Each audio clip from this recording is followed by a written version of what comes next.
Good morning, sir. Very good morning. Good morning, sir. Shall we start now?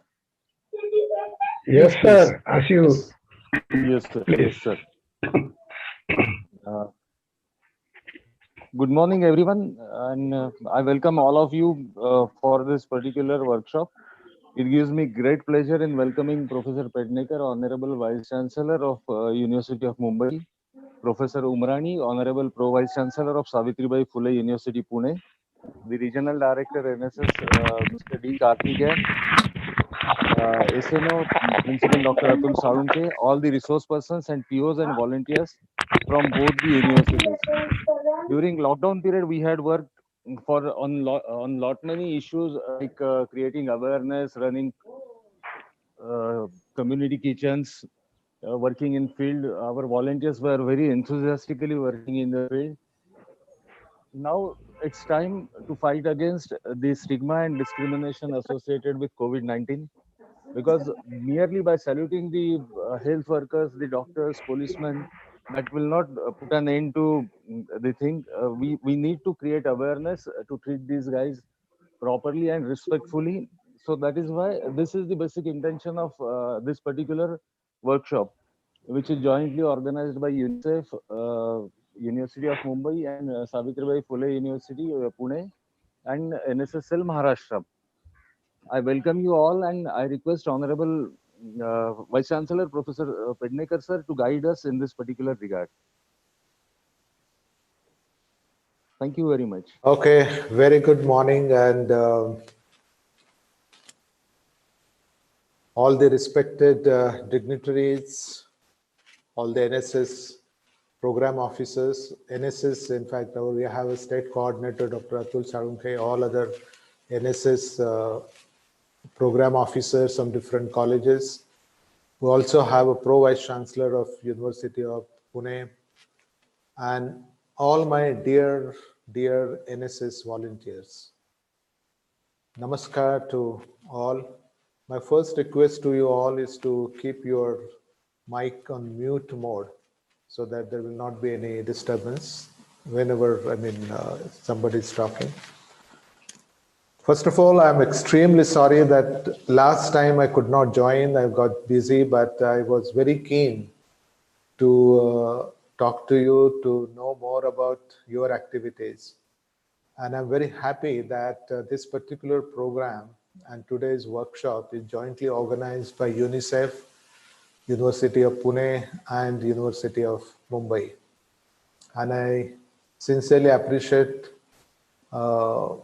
Atul Salunke, all the program officers, and special thanks to my NSS coordinator of University of Mumbai, Dr. Puranik, for taking immense efforts and coordinating the NSS force and the amount of contribution the NSS units have made. Even after almost 3 months, we are still going through the same situation, which is still very alarming and is absolutely unprecedented. And all over the world, this is the first time that all schools, colleges, universities are shut down for the same reason. And one tiny virus, I think, has not only taught us several lessons, but that tiny virus has exposed us in many ways as far as our shortcomings are concerned. And we were rather not prepared well when the whole COVID-19 pandemic started. People were taken unaware, everyone, not just people, but even the authorities and everyone. And the immediate help needed from every section, and such a huge number, was such a great challenge. And on this background, I'm so happy that all our NSS program officers and NSS student volunteers, they came forward and extended that support to the society.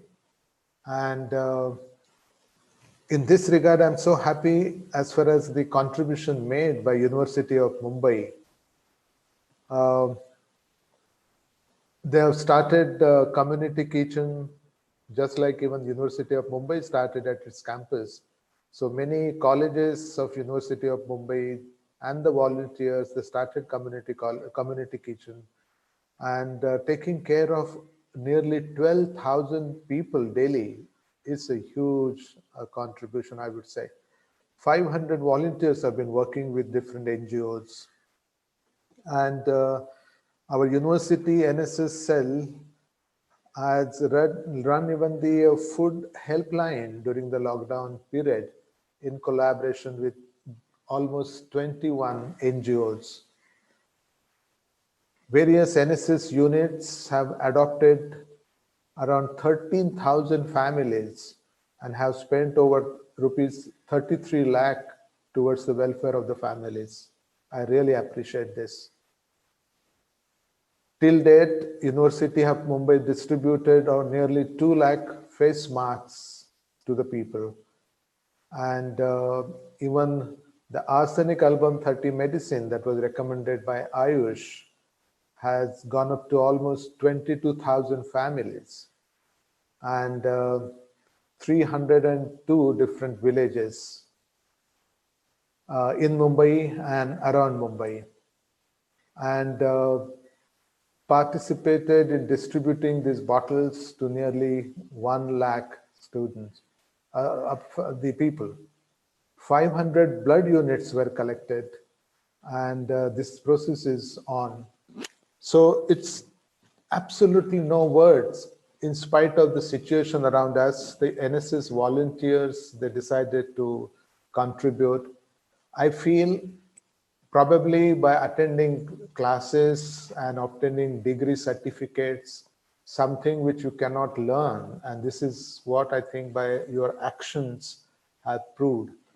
And ultimately, what is education? Education is not merely attending classes and obtaining degree, but these are the experiences you get which remain with you for your lifetime, and the satisfaction you get that you contributed something for the welfare of the society. Because ultimately, education is not merely for the self-development, but to give back to society. And you are the true leaders, I would say.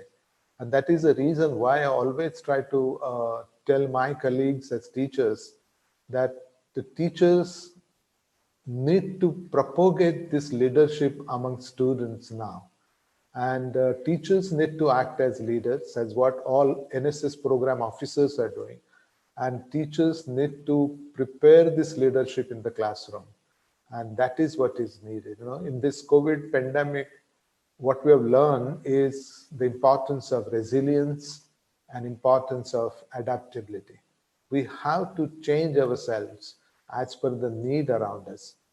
And now the next challenge we have, and this is in fact today's workshop is all about, is those who have been reaching out to the people, helping them, they need to be treated respectfully. Unfortunately, in our society at times, there are some degrees of stigma, and people look at even the patients who have recovered, who have overcome this virus, recovered, coming home.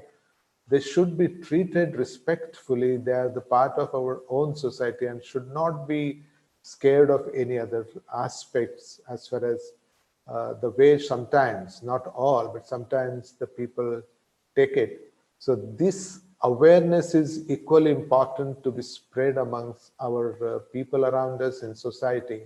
And what is required today in our society now is to understand the importance of coexistence.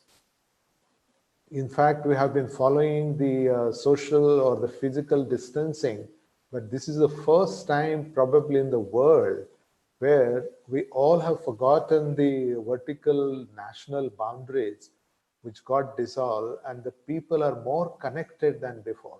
We all have realized the importance of coming together and helping each other.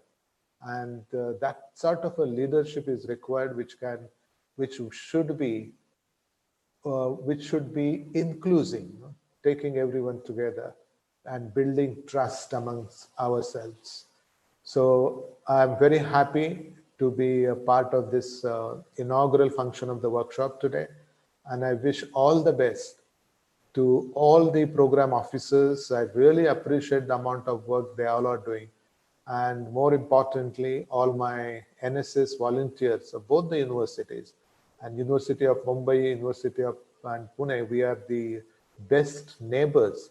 And so many things we can work together for the betterment of the society. And that is where all the educational institutions, which are the integral part of society, our ultimate objective is to give back to society. And wherever required, whenever required, we should be ready for the help and the support. So thank you very much for giving me this opportunity and wish you all the best. Thank you very much. On behalf of all the participants of this particular workshop, I thank you, Honorable Vice Chancellor, sir, for sparing your precious time and guiding all of us. Thank you very much, sir. Thank you. I have to leave because I have another webinar to join. Okay. So wish you all the best. Thank you.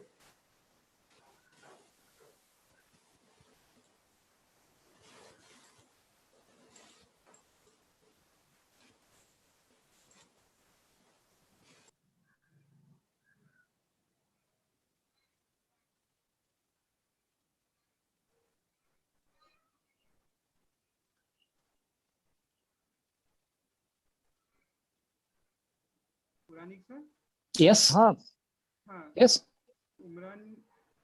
Yeah. uh, I welcome Professor Umrani, the Honorable Pro Vice Chancellor of Savitribai Phule University. Thank you. Pune. Thank you. Yes. Yes. I'm here. Yes. I request you to kindly guide us, sir, regarding this particular workshop. Thank you. Thank you so very much. Good morning to all. Honorable Dr. Suhas Pednekar, sir, Vice Chancellor, University of Mumbai. Respected Dr. Atul Salunkhe, sir. Dr. Puranik, Dr. Prabhakar Desai, all the NSS program officers, faculty members, and my dear student volunteers. At the very outset, I admire the initiative taken by University of Mumbai, UNICEF, and Savitribai Phule Pune University,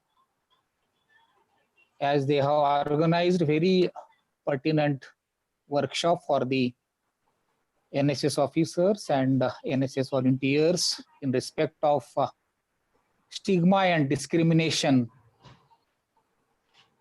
on the outbreak of COVID-19 across the globe. I think this is one of the important topics today, because not only economic problems are there, but so many social and psychological problems are coming up day by day in great numbers. And these problems are, I think, definitely detrimental to the coexistence, cooperation, collaboration, and all endeavors in respect of coming together. We all are human beings, and human beings must be treated as human beings by everybody. These are the difficult times, we know. In our life, first time, such type of pandemic, such type of unprecedented turbulence we are experiencing. And that's why we should not turn a Nelson's eye that what is important is unity and coming together and collaboration.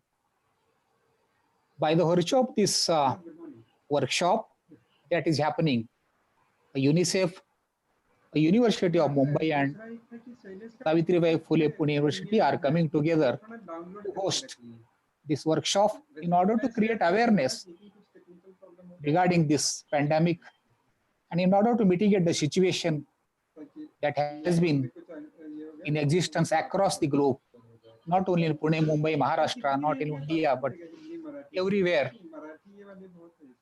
Whole humankind is facing this great turbulence. Friends, these are the times we have to engage and indulge in cooperating, creating awareness among the masses in the families.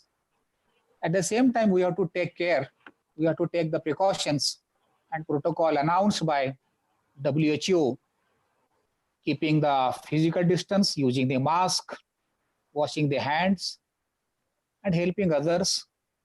These are the things which come under new normal. This is the reality today. And hence, the universities, colleges Hello. are having great amount of knowledge, expertise, courage, confidence, and vision. And this courage, confidence, and vision should be utilized for the well-being of the masses in order to create the much required awareness and spread the knowledge. As Gautam Buddha has said, Atta Deepa Bhava. We have to be a light for ourselves and others.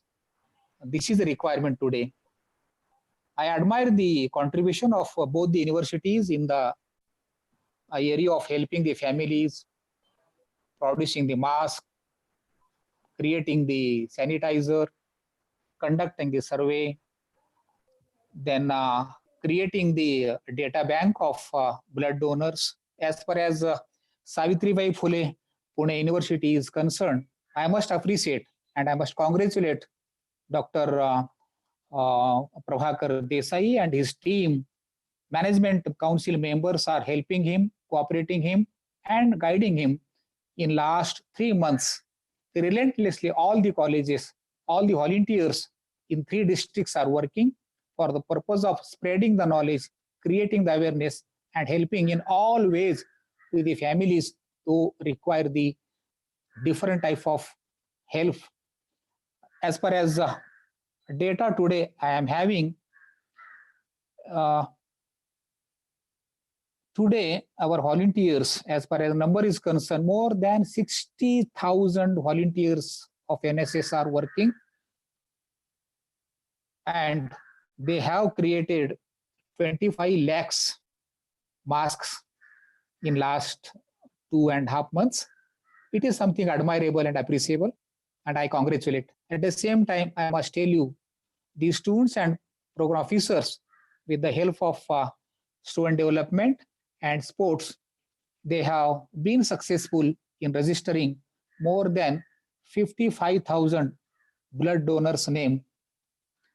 And when it comes to sanitizer, these students of 3 districts, Nasik, Nagar, and Pune, they have produced almost 8,000 liters of sanitizer, and they have distributed to the needy persons and families.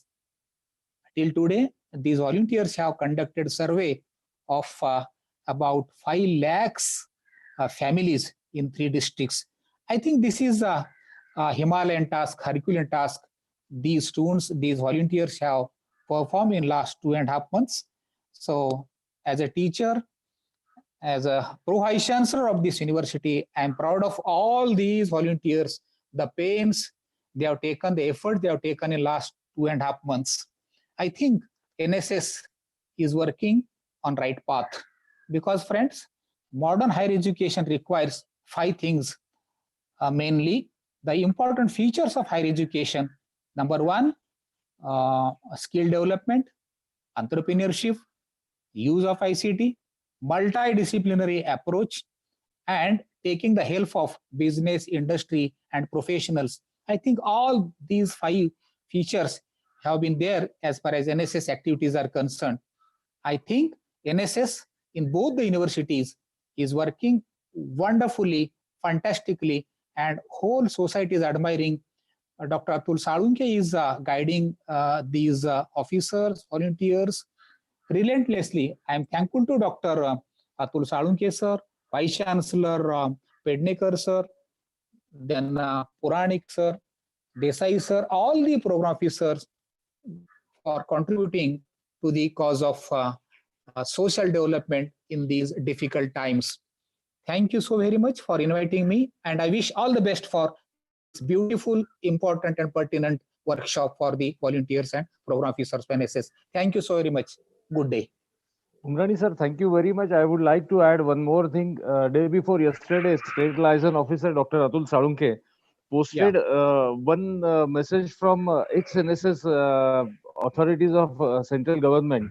And there was a specific mention of vibrant activities undertaken by the Maharashtra NSS units.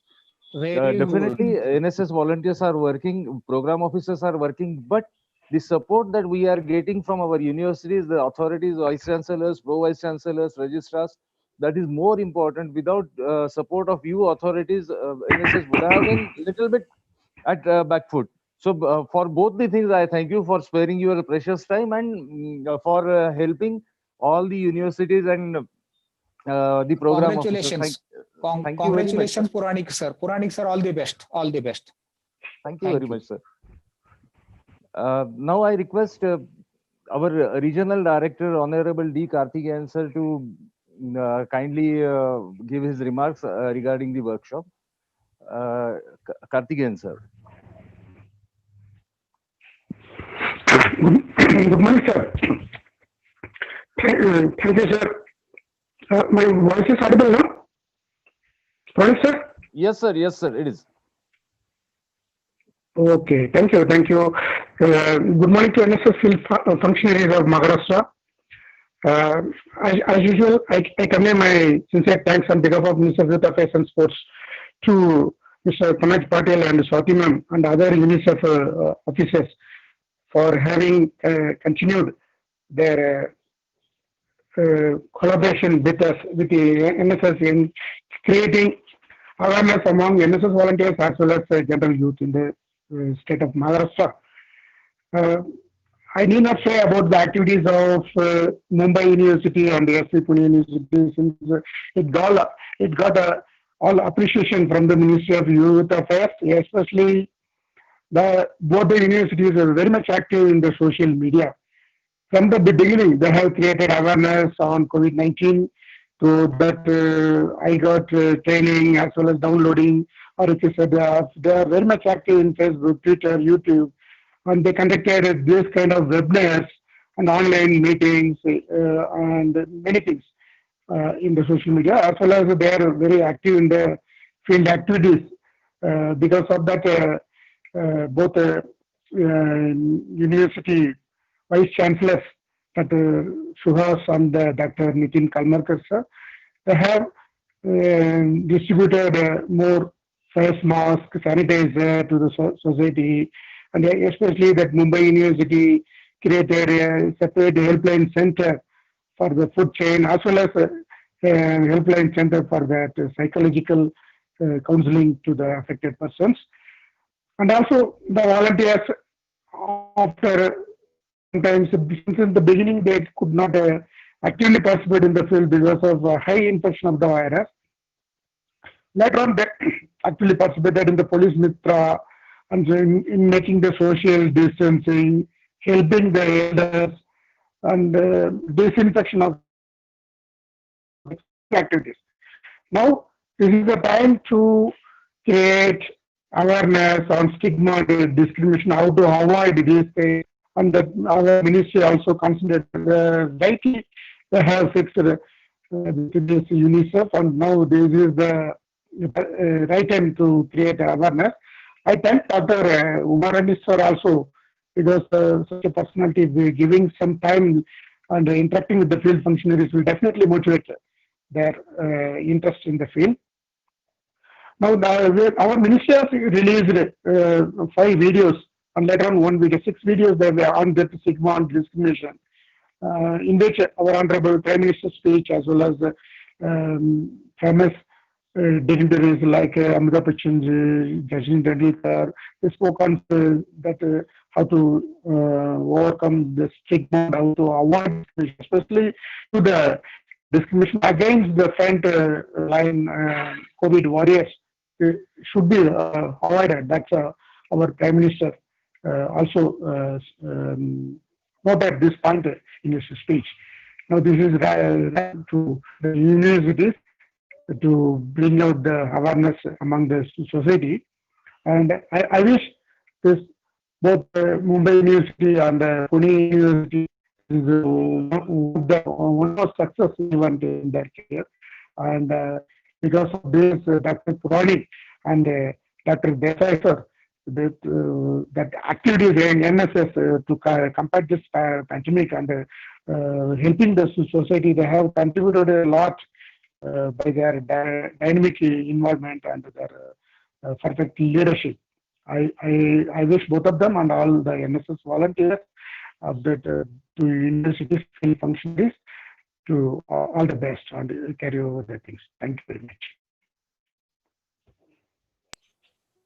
Dr. Yes, Puranik sir. sir. Now you Yes, sir. carry over to the next. Yes, sir. Thank you. Thank you very much, sir, for your kind words. I would like to quote it honestly that under your guidance and Dr. Atul Salunke's guidance, the units are working so nicely. So major share of the credit goes to both of you also. Thank you very much, sir, for joining the workshop. And now I hand over the controls to Mr. Thank you, Kamaji sir. Patil from UNICEF for further program. Thank you very much, sir. Thank you. Hello हा sir आहे sir. मी तुम्ही फक्त screen share करा. Okay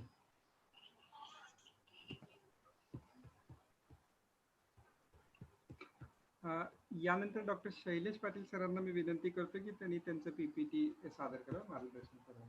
Patil sir, doctor Patil sir. So तुम्ही PPT screen share करताय ना? Okay. नमस्कार, मी doctor Shailesh Patil. मी UNICEF consultant आहे. मागेच आम्ही जेव्हा विदर्भ विभागातील NSS ऑफिशियल्स आम्ही एक छोट्याखानी असा प्रोग्राम घेतला होता. त्या सुद्धा खूप छान इनपुट्स मिळाले होते.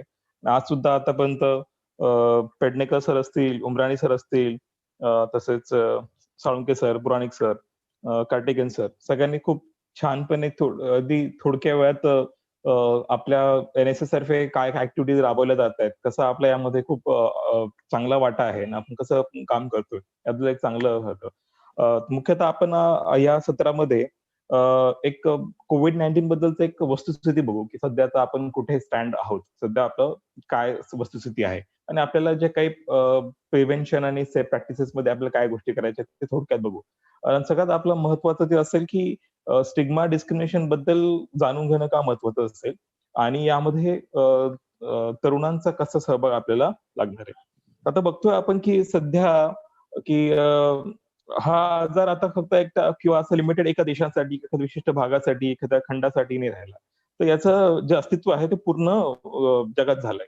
तर ऑलमोस्ट प्रत्येक देशामध्ये याचे आपल्याला रुग्ण आढळले आहेत. तर आणि आपण बघतोय की जेव्हा 1918 मध्ये स्पॅनिश फ्लू आलेला, स्पॅनिश फ्लू हा जवळजवळ 15 महिने चालला होता. त्याची एक जी जगातली पूर्णात मोठी साथ होती. तर 100 वर्षानंतर आज असा एक पहिल्यांदा असं एक साथ पसरली जी COVID-19 आपण जे बोलतोय. तर आपल्याला साधारण 100 वर्ष लागली किंवा मग आपल्याला एक नवीन अभूतपूर्व आपण ज्याची कधी कल्पना केली नाही असे आपल्याला साथ बघायला आपल्याला मिळते. सर्वात महत्वाचं म्हणजे यामध्ये नुसतं फक्त आरोग्य क्षेत्रच फक्त बाधा होते असं काही नाही. तर आपण बघतो की लॉकडाऊन झालेला की बऱ्याच देशांनी ऑलमोस्ट प्रत्येक देशाने लॉकडाऊन केलेला. आपण घराच्या बाहेर पडायचं नाही, घरी सुरक्षित राहायचंय. तर आपले उद्योगधंदे बंद आहे, दुकानं बंद आहे, आपली जी अर्थव्यवस्था आहे ती कुठेतरी आपल्याला तिला एक ब्रेक द्यावा लागलाय. तर यामुळे सुद्धा जे सोशो इकॉनॉमिक क्रायसिस होईल, जे आपण म्हणतो की कदाचित ही एक कदाचित जागतिक मंदी सुद्धा येऊ शकते पूर्ण जगामध्ये. एक सुद्धा असं आहे जे दुसऱ्या महायुद्धानंतर झालं होतं ते सुद्धा कदाचित आपल्याला अनुभवू शकतं, आपण असा एक अंदाज व्यक्त करतोय. नंतर नुकत्या अमेरिकेमध्ये सुद्धा एक जागतिक मंदीचा किंवा एक विषय खूप जी अर्थव्यवस्था असेल ती खूप प्रमाणात तिला बाधा पोहोचू शकते असं आपण बघतोय. साधारणपणे कमीत कमी 10 वर्ष तरी लागतील की जर आपण पूर्व स्थितीवर जाण्यासाठी. हे सगळे मॅथमॅटिकल मॉडेल्स आहे किंवा अनालिसिस केलेले असतात वेगवेगळ्या संस्थांनी. हे फक्त आपण अंदाज व्यक्त करतोय. हे फक्त सध्या याचं एक म्हणणं याच्यातून आपलं एवढं सिद्ध होतं की पूर्ण जगामध्ये कसा हा आजार पसरलेला आहे. Next slide sir.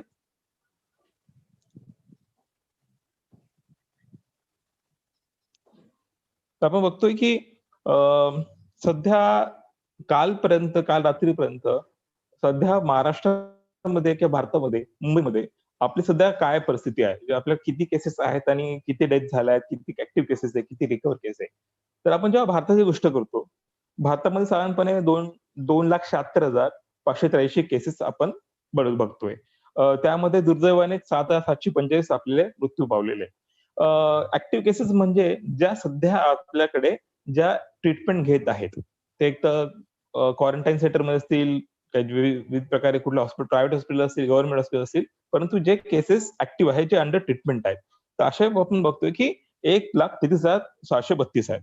आणि रिकव्हर केसेस आपण बघतो की जे यातनं बरे होऊन गेलेत, ज्यांना डिस्चार्ज मिळालाय, ते आहे 1,35,206. तर गेल्या 2-3 वर्षांना आपण जे आटापिटा करतोय, त्यामध्ये आपल्याला काल एक यश असं मिळालंय की आता आपण रिकव्हरीमध्ये पुढे आहोत. आपण बघतो की 1,35,000 केसेस आपल्या रिकव्हरी झाल्या आहेत आणि ऍक्टिव्ह केसेस आपल्या 1,33,000 आहेत. तर हे पहिल्यांदाच आपल्या सोबत काल आपल्या देशाच्या बाबतीत घडलंय. आणि आपला जो रिकव्हरी रेट आहे, हा आता 48.88 पर्यंत पोहोचलाय. साधारण 50%च्या आसपास आपण पोहोचलो आहे. हे झालं भारताचं. आता दुसरं महाराष्ट्रामध्ये आपण बघतो की पूर्ण भारतामध्ये महाराष्ट्र एक असं राज्य आहे की ज्याच्यामध्ये बल्क केसेस आहेत. जे आपण बघतो की साधारण 90,727 केसेस आपल्या महाराष्ट्रामध्ये आहेत. दुर्दैवाने आपल्याकडे 3,289 मृत्यू झालेले आहेत. 44,860 केसेस आपल्या ऍक्टिव्ह आहेत आणि साधारण 42,638 रुग्ण आपले यातून बरे झालेले आहेत. जेव्हा मुंबईची गोष्ट करतो आपण, मुंबईमध्ये सगळ्यात जास्त केसेस आपल्या महाराष्ट्रात आहे किंवा किंबहुना पूर्ण भारतामध्ये मुंबई एक असं आहे की वेगळं एक साधारण 20% केसेस पूर्ण भारताच्या त्या मुंबईमध्ये आपल्याला दिसून येत आहे. तर आपण बघतो की 52,000 साधारणपणे आपण मुंबईमध्ये केसेस आहेत. दुर्दैवाने 1,855 कडे मृत्यू झालेले आहेत COVID-19 मुळे आणि 26,897 ऍक्टिव्ह केसेस आहे आणि 23,693 आपले यातून बरे झाले. तर बघायला गेलं तर आपल्याकडे जो मॉर्टॅलिटी रेट आहे, मृत्यू दर, तो साधारण 3% आहे. म्हणजे भारताचा किंबहुना महाराष्ट्रात सुद्धा. परंतु हे आपण जगाशी याची जेव्हा तुलना करतो, जगामध्ये हा मृत्यू 6% आहे. जो बघायला आपली जी पब्लिक हेल्थ सिस्टीम एवढी नाजूक असताना किंवा आपण प्रगतशील देशांना एवढं आपलं इन्फ्रास्ट्रक्चर नसताना सुद्धा आपण यावरती बऱ्यापैकी अवेलेबल रिसोर्सेसने आपण बऱ्यापैकी आपण काम केलंय. आपण तुम्ही आता महाराष्ट्राचा एक तो नकाशा बघता, त्यात आपल्याला तुम्हाला दिसतंय की एक सर्क्युलर केलंय. तर यामध्ये आपल्याला आढळून येते की मुंबई, पुणे, ठाणे या 3 रिजन मध्येच आपल्याला सगळ्यात जास्त केसेस आपल्याला आढळत आहे. इतर जे ग्रामीण भागामध्ये असतील किंवा इतर ठिकाणी काही विशिष्ट आपल्याकडे हॉटस्पॉट आहे, जसं औरंगाबाद झालंय किंवा मालेगाव ऐकतो आपण किंवा आता मध्यंतरी नागपूरला काही पर्टिक्युलर पॉकेट्स होते. परंतु हा आता सुरुवातीच्या काळात कसं होतं की वर्धा, गडचिरोली यामध्ये केसेस नव्हते, वाशिममध्ये केसेस नव्हते, नंदुरबारला केस नव्हत्या. परंतु जसं आता आपल्याकडे जे आपले लोक आहेत, मुंबई पुण्यातून जे काही आपले मजूर असतील किंवा आपले काही लोक असतील, मग ते आपल्या आपल्या गावी पोहोचले. त्या ठिकाणी सुद्धा आपल्याला इतर जिल्ह्यांत सुद्धा आपल्याला याचे रुग्ण आता आढळायला सुरुवात झालेली आहे. Next slide sir. तर आपल्याला माहिती आहे की COVID-19चे जे आपले काही विशिष्ट आपले काही लक्षणं आहेत, चिन्ह लक्षणं आहेत, त्यामध्ये काय, एक तर ताप येणं स्वाभाविक आहे. इन्फेक्शन असेल तर ताप येतो. व्हायरल फीवर असतो याच्यामध्ये, तर आपण ताप एक लक्षण आहे. एक कोरडा खोकला आहे.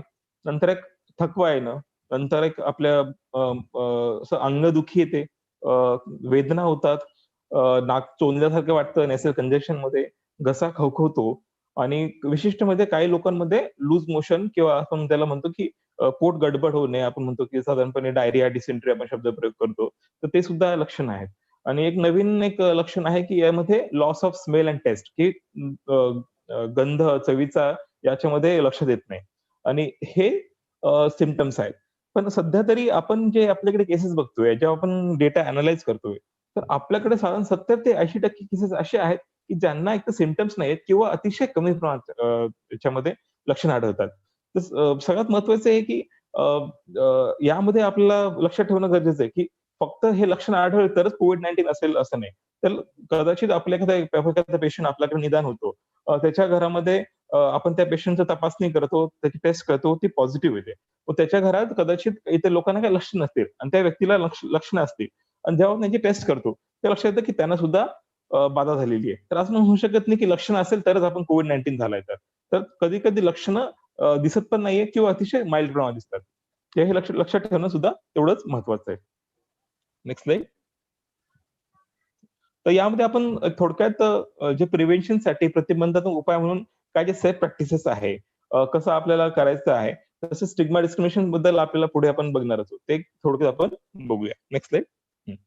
तर जसं मगाशी म्हटल्याप्रमाणे फिजिकल डिस्टन्सिंग का महत्वाचं आहे, की आपल्याला माहिती आहे की कमीत कमी 1 मीटरचं अंतर आपल्याला राखायचं आहे. जेव्हाही बाधित व्यक्ती किंवा संसर्गित व्यक्ती जेव्हा शिंकतो, खोकलतो, तेव्हा हा जो कोरोना व्हायरस आहे, हा साधारणपणे 1 मीटरच्या आतपर्यंत तो पसरू शकतो.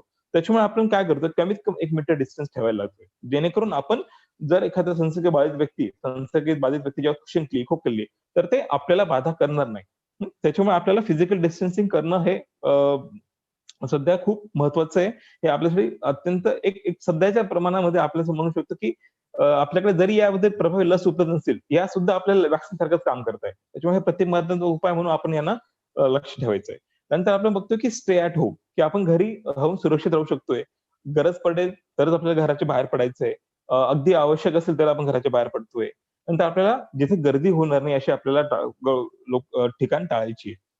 विशेषतः मार्केट, शॉपिंग मॉल्स, नंतर काही मेळे असतील किंवा काही ठिकाणी जिथे लोकांचं काही चर्चासत्र असतील किंवा एकत्र आपण एखाद्या लग्न समारंभ असतील, असं काहीतरी जिथे बरेच लोक एकत्र येतात, जिथे गर्दी असेल, ते आपल्याला टाळायचं आहे. नंतर आता जसं आपल्या मुंबई जिथे पॉप्युलेशन डेन्सिटी खूप जास्त आहे, दाटीवाटीची वस्ती असेल, धारावी असेल, शिवाजीनगर असेल, गोवंडी असेल, तर यामध्ये आपल्याला फिजिकल डिस्टन्सिंग ठेवणं फार किचकट होतं. कारण की दाट लोकवस्ती आहे, सगळे एकाला लागून घरं असतात, कॉमन टॉयलेट्स वगैरे असतात, तर कुठेतरी आपल्याला हे चॅलेंजिंग होतं. तर मग आपण बघतोय की बऱ्याच ठिकाणी आता आपल्याला की जे पाणी स्रोत असतात ते कॉमन असतात, नंतर टॉयलेट्स असतात ते कॉमन टॉयलेट्स असतात. त्या ठिकाणी सोशल डिस्टन्सिंग मेंटेन होत नाही. त्याच्यामुळे आपल्याला आपण मध्यंतरी म्हणतो की आपण होम क्वारंटाईन करतोय, घरी आपण क्वारंटाईनचा सल्ला देतोय. परंतु त्यांच्या घरात एकाच घरामध्ये जर 8-9 लोक राहत असतील, तर कुठून ते एकमेकांचा संपर्क तोडू शकतो. त्यामुळे मध्यंतरी मग आपण काय उपाय केलेला, मध्यंतरी आपण असं ठरवलं की जिथे हाय पॉप्युलेशन डेन्सिटी, धारावी सारखा एरिया असेल, त्या ठिकाणी आपण इन्स्टिट्यूशन क्वारंटाईनवर भर दिला गेला. बाकी ठिकाणी आपण काय करतो की त्यांना आपण घरी अलगीकरणसाठी आपण त्यांना सल्ला देत असतो. पण या ठिकाणी आपण इन्स्टिट्यूट क्वारंटाईन करायचा आपण सल्ला दिला गेला. नंतर आपल्याला माहिती की हे करताना सध्या आपल्याकडे उपचार पद्धतीचे जे त्रिस्तरीय रचना आहे. यामध्ये जसं मगाशी म्हटल्याप्रमाणे जे 70 ते 80% पेशंट जे आहेत आपले माइल्ड असिम्प्टमॅटिक आहे. तर त्यांना आपल्याला ऑक्सिजनची गरज नसते, त्यांना आपल्याला व्हेंटिलेटरची गरज नसते. त्यांना आपण कुठे ठेवतोय मग? कोरोना केअर सेंटर्स, त्याला आपण काय म्हणतो कोविड केअर सेंटर्स, त्याला सीसीसी. तर हे सीसीसी कुठे असतील? हे सीसीसी काय तुम्हाला असं नाही पाहिजे की हॉस्पिटल्स पाहिजे, की तिथे व्हेंटिलेटर्स पाहिजे, तिथे डॉक्टर्स खूप पाहिजे, तिथे नर्सचा खूप मोठा एकदम फौज सपाटा पाहिजे. तर अक्षरशः आपल्याकडे जे लॉज असतात, काही हॉटेल असतील, काही मंगल कार्यालय असतील, काही आपले हॉस्टेल असतील, काही मोठे-मोठे बिल्डिंग शाळा असतील, काही समाज कल्याणच्या विभागाचे काही असे मोठी जिथे व्यवस्था असेल, त्या ठिकाणी सुद्धा आपण ठेवू शकतो. यामध्ये आपल्याला फक्त डॉक्टर्स आणि नर्सची गरज असते, पण तिथे यांना ऑक्सिजनची गरज नसते, व्हेंटिलेटरची गरज नसते. त्याच्यामुळे आपण जे माइल्ड असिम्प्टोमॅटिक केसेस ते आपले 70-80% केसेस त्यांना आपण कोविड केअर सेंटरमध्ये ठेवतोय. ही जी आपली प्रथम स्तरीय रचना. द्विस्तरीय रचनेमध्ये आपण बोलतो डेडिकेटेड कोविड हेल्थ सेंटर. त्याला आपण डेडिकेटेड कोविड हेल्थ सेंटरमध्ये काय करू? हे मुख्यतः आपले हॉस्पिटल्स आहे, प्रायव्हेट असतील किंवा गव्हर्नमेंट असतील. त्यामध्ये आपल्याला व्हेंटिलेटर असलं नसलं तरी चालेल. परंतु तिथे O2 पाहिजे. O2 म्हणजे काय? ऑक्सिजन. ऑक्सिजन मग हा एक तर सेंट्रल असेल किंवा बेड सेटचे सिलेंडरने असेल. तर जिथे आपल्याला अशा केसेस आपल्याला किती प्रमाणात लागणार आहे?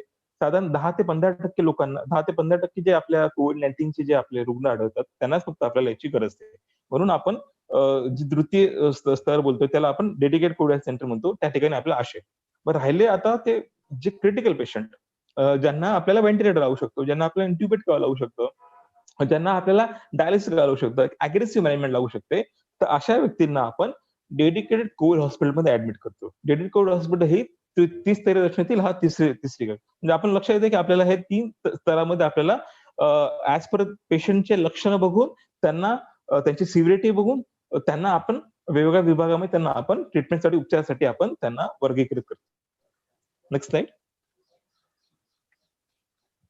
तर सगळ्यांना माहितीच आहे की हँड वॉशिंग का इम्पॉर्टंट आहे, की हा विषाणू आपल्याला माहिती आहे की जर आपण हात स्वच्छ ठेवले, आपण नाकात तोंडाला कुठे स्पर्श केला नाही, तर आपण ह्या विषाणूचा आपण नाश करू शकतो. तर आपल्या सगळ्यांना आता माहितीच आहे की आपण साधारणपणे आपल्याला कमीत कमी 20 सेकंद आपल्याला हात धुवायचे.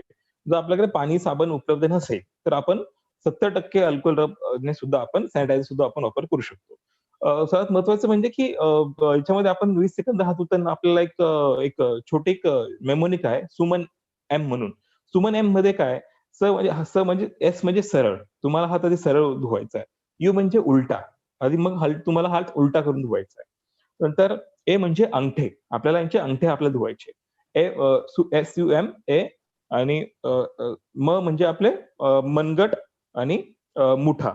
तर आपले सरळ, उलट, नंतर अंगठे, नख, नंतर मनगट, जे आपले प्रत्येक आपले पूर्ण हाताची प्रत्येक एरिया आपला जेणेकरून स्वच्छ होईल, जेणेकरून आपल्याला या आजारापासून आपण याचं संरक्षण करू शकतो.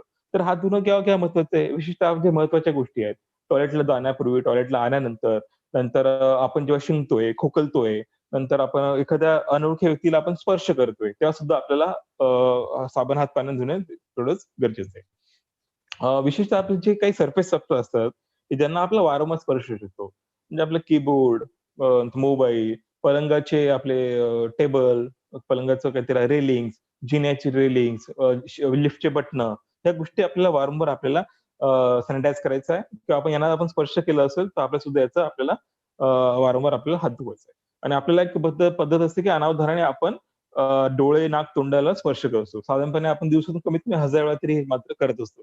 परंतु आपल्याला अस्वच्छ हात असतील आपले, जर हात धुतलेले नसतील, एक एक्सपोजरची भीती असेल, तर आपल्याला हे गोष्टी आपल्याला करणं पूर्ण टाळायचंय.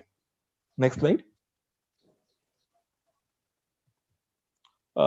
जे आपण श्वसन संस्थेची स्वच्छता म्हणतो ती का महत्वाची आहे, की जेव्हा मला जर मी शिंकलं असेल, खोकलं असेल, तर आपल्याला रिफ्लेक्स मध्ये अनावधानाने आपल्या हातासमोर आपण आपल्या तोंडासमोर, नाकासमोर आपण हात समोर आणतो. परंतु ते हातावर मग ते विषाणू पसरू शकतात आणि हा हात आपण आपल्या आपत्सुरकेने लावू शकतो, कोणाला आपण काम करतो ते लावू शकतो, किंवा जे काय आपण मगाशी म्हटल्याप्रमाणे जे कॉमन टच होणारे सर्फेसेस आहेत त्याला सुद्धा आपण टच करू शकतो आणि अनावधानाने आपण इतर लोकांना सुद्धा आपण याची बाधा करू शकतो. तर आपल्याला काय करायचंय, तर आपल्याला रुमालाचा वापर करायचा किंवा टिश्यूचा वापर करायचा. आणि आपण टिश्यू वापर केला असेल तो इमिडिएटली आपल्याला जिथे बंद झाकण असेल अशा डस्टबिन मध्ये आपल्याला तो टाकून द्यायचा आहे. रुमाल असेल तर आपण 2-3 रुमाल ठेवायचे आहेत. ते उष्ण आपलं गरम पाण्यामध्ये डेटॉल टाकून आपण ते स्वच्छ धुवायचे आणि उन्हात आपल्याला वाळू टाकायची. बऱ्याच वेळा आपण काय करतो की आपल्याकडे रुमाल काढायला तेवढा वेळ नसतो की काय, मग आपण शिंकताना मग आपण रिफ्लेक्सेस आपले आलेच, आपली उबळ आलीच खोकल्याची, शिंकेची, तर आपण काय करू शकतो, आपला हा डावा हात आहे, आपण दंड दुमडू शकतो, जेणेकरून जर काही आपल्या नाका तोंडातून जे काही शिंक पडले, ड्रॉपलेट पडले, ते आपल्या कोपऱ्यावरती असते. आणि आपल्याला सहसा माहिती की आपला हा जो कोपरा असेल तो इतर जे कॉमन टच सरफेस होणार नाही, जेवढा बोट इतर ठिकाणी स्पर्श होऊ शकतो तेवढा हा कोपरा होऊ शकत नाही. त्यामुळे हा एक उपाय आपल्याला करू शकतो.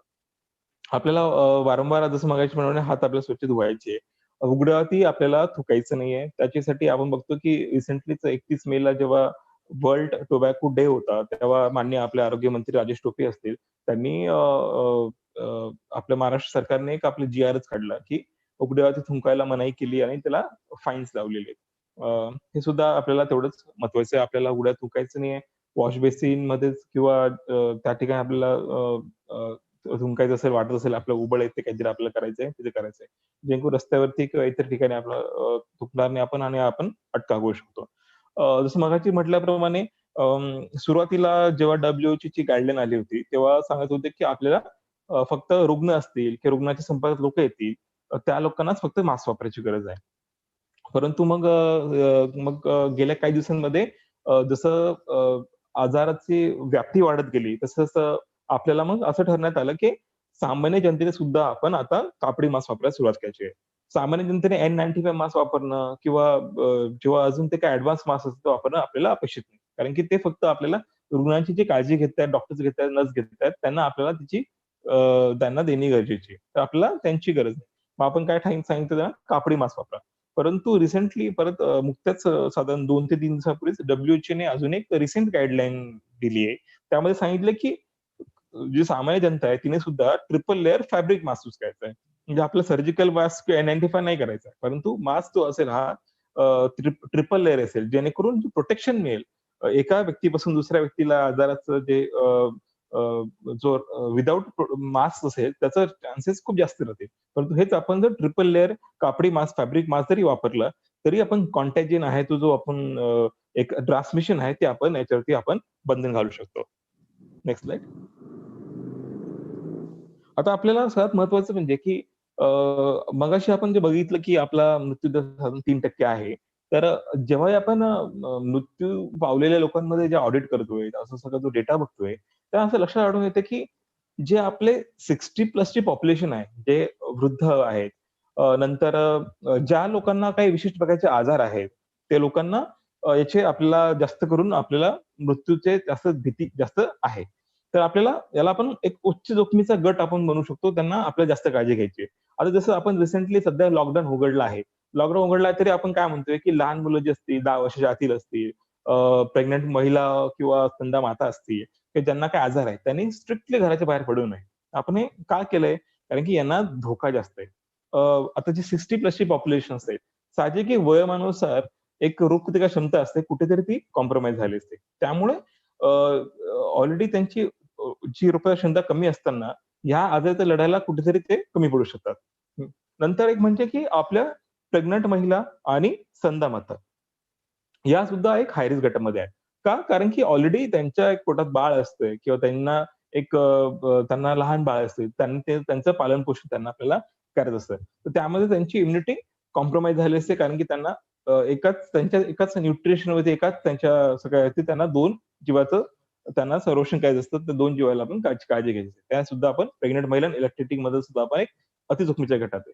तसे जे आपले जे काही इतर व्यक्ती त्याचं वय भले 25-30 असेल. आता आपण बघतो की हल्ली असं काही नाही की जो वयोवृद्ध लोक आहेत त्यालाच फक्त काय आजार असतात. काहींना अनुवांशिक असेल किंवा काही व्यक्तींना आपल्या जे लॉजिस्टिक मॉडिफिकेशनमुळे अगदी 35-40 वर्षी सुद्धा काही लोकांना बीपीचा त्रास असतो, काहींना काही दम्याचा त्रास असतो, अस्थमाचा त्रास असतो. तर त्यांना सुद्धा आपल्याला तेवढंच लक्ष देणं, आपल्याला काळजी घेणं गरजेचं आहे.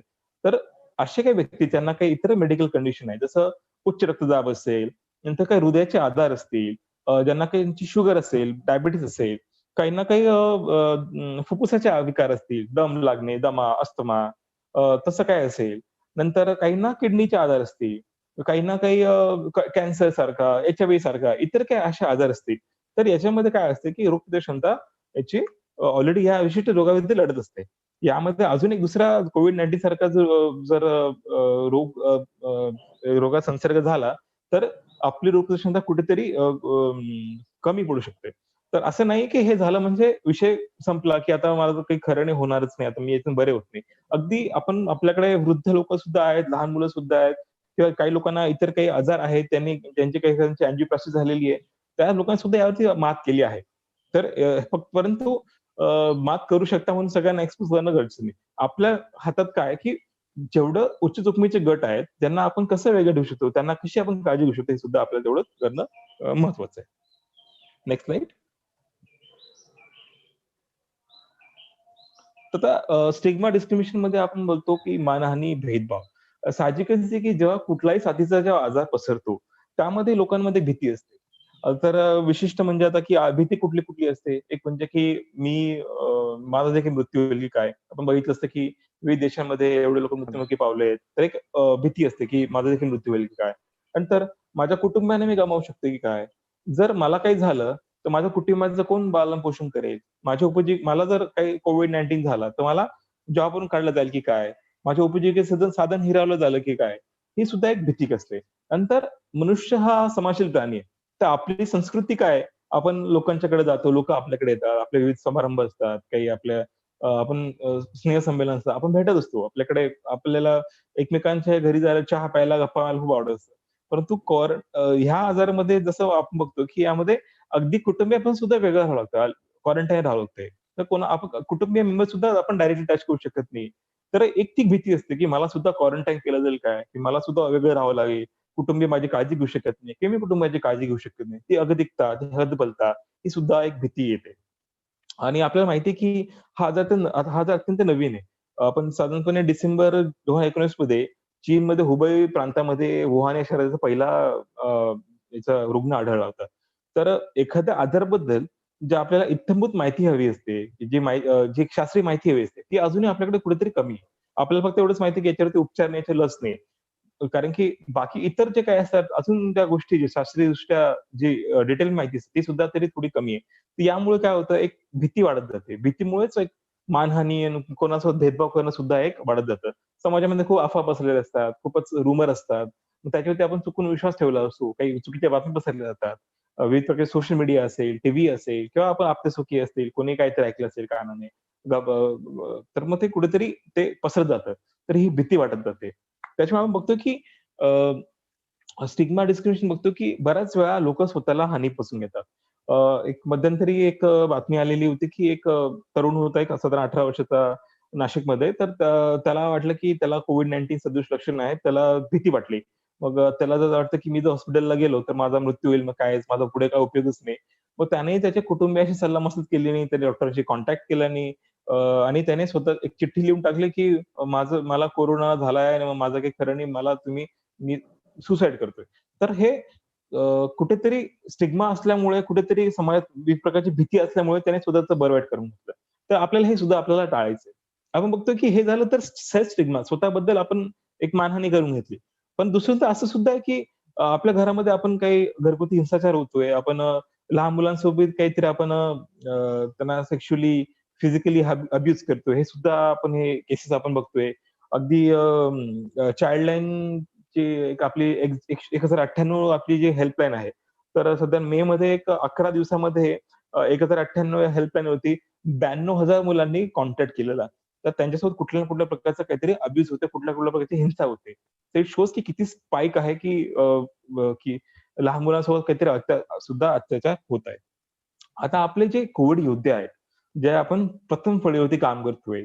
आपले आरोग्य कर्मचारी, आपले पोलीस, आपले स्वच्छता वर्कर, सॅनिटेशन वर्कर, आपले पत्रकार असतील इसेन्शियलसाठी ते प्रत्येक ठिकाणी जात असताय. आपले काही व्हॉलंटिअर जे हाय रिस्क एरियामध्ये आपले एन-एस-एसचे व्हॉलंटिअर असतील किंवा इतर आपले काही बचत गटचे असतील किंवा इतर काही समाज संघटनेचे व्यक्ती असतील, जे ग्राउंड पातळीवरती जाऊन मदत करताय, काम करताय. परंतु अशा वेळेस सुद्धा लोकांच्या सोबत त्यांना वागणूक चांगली मिळत नाही. त्यांच्यावरती अटॅक होत आहेत. सर्व्हेसाठी आपले काही नर्स असेल, आपली आशाताई असेल, ती गावात सर्व्हे करायला जाते. त्यांना तिथून हुसकावून लावलं जातंय. त्यांना असं वाटतं की आम्हाला जेलमध्ये टाकतील, आम्हाला ॲडमिट करून टाकतील, आम्हाला काही नाही झालंय तरी आम्हाला का सर्व्हे करताय? एक प्रकारची चुकीच्या धारणा सुद्धा लोकांना बसलेल्या आहेत. त्यामुळे सुद्धा कुठेतरी आपल्या आरोग्य कर्मचाऱ्यांसोबत कुठेतरी वागणूक त्यांना जी मिळते ती काही योग्य नाहीये. Next slide.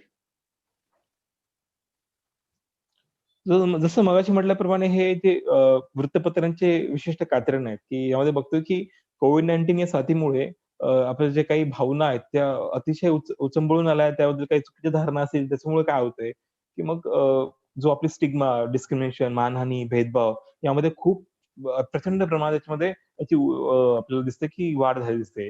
अगदी अक्षरशः जे आपल्या काही नॉर्थ ईस्टची जी काही मंडळी असतील, तर त्यांच्यासोबत भेदभाव केला जातोय. त्यांना जसं चीनी म्हणून किंवा असं चिंकी म्हणून टाळलं जाते.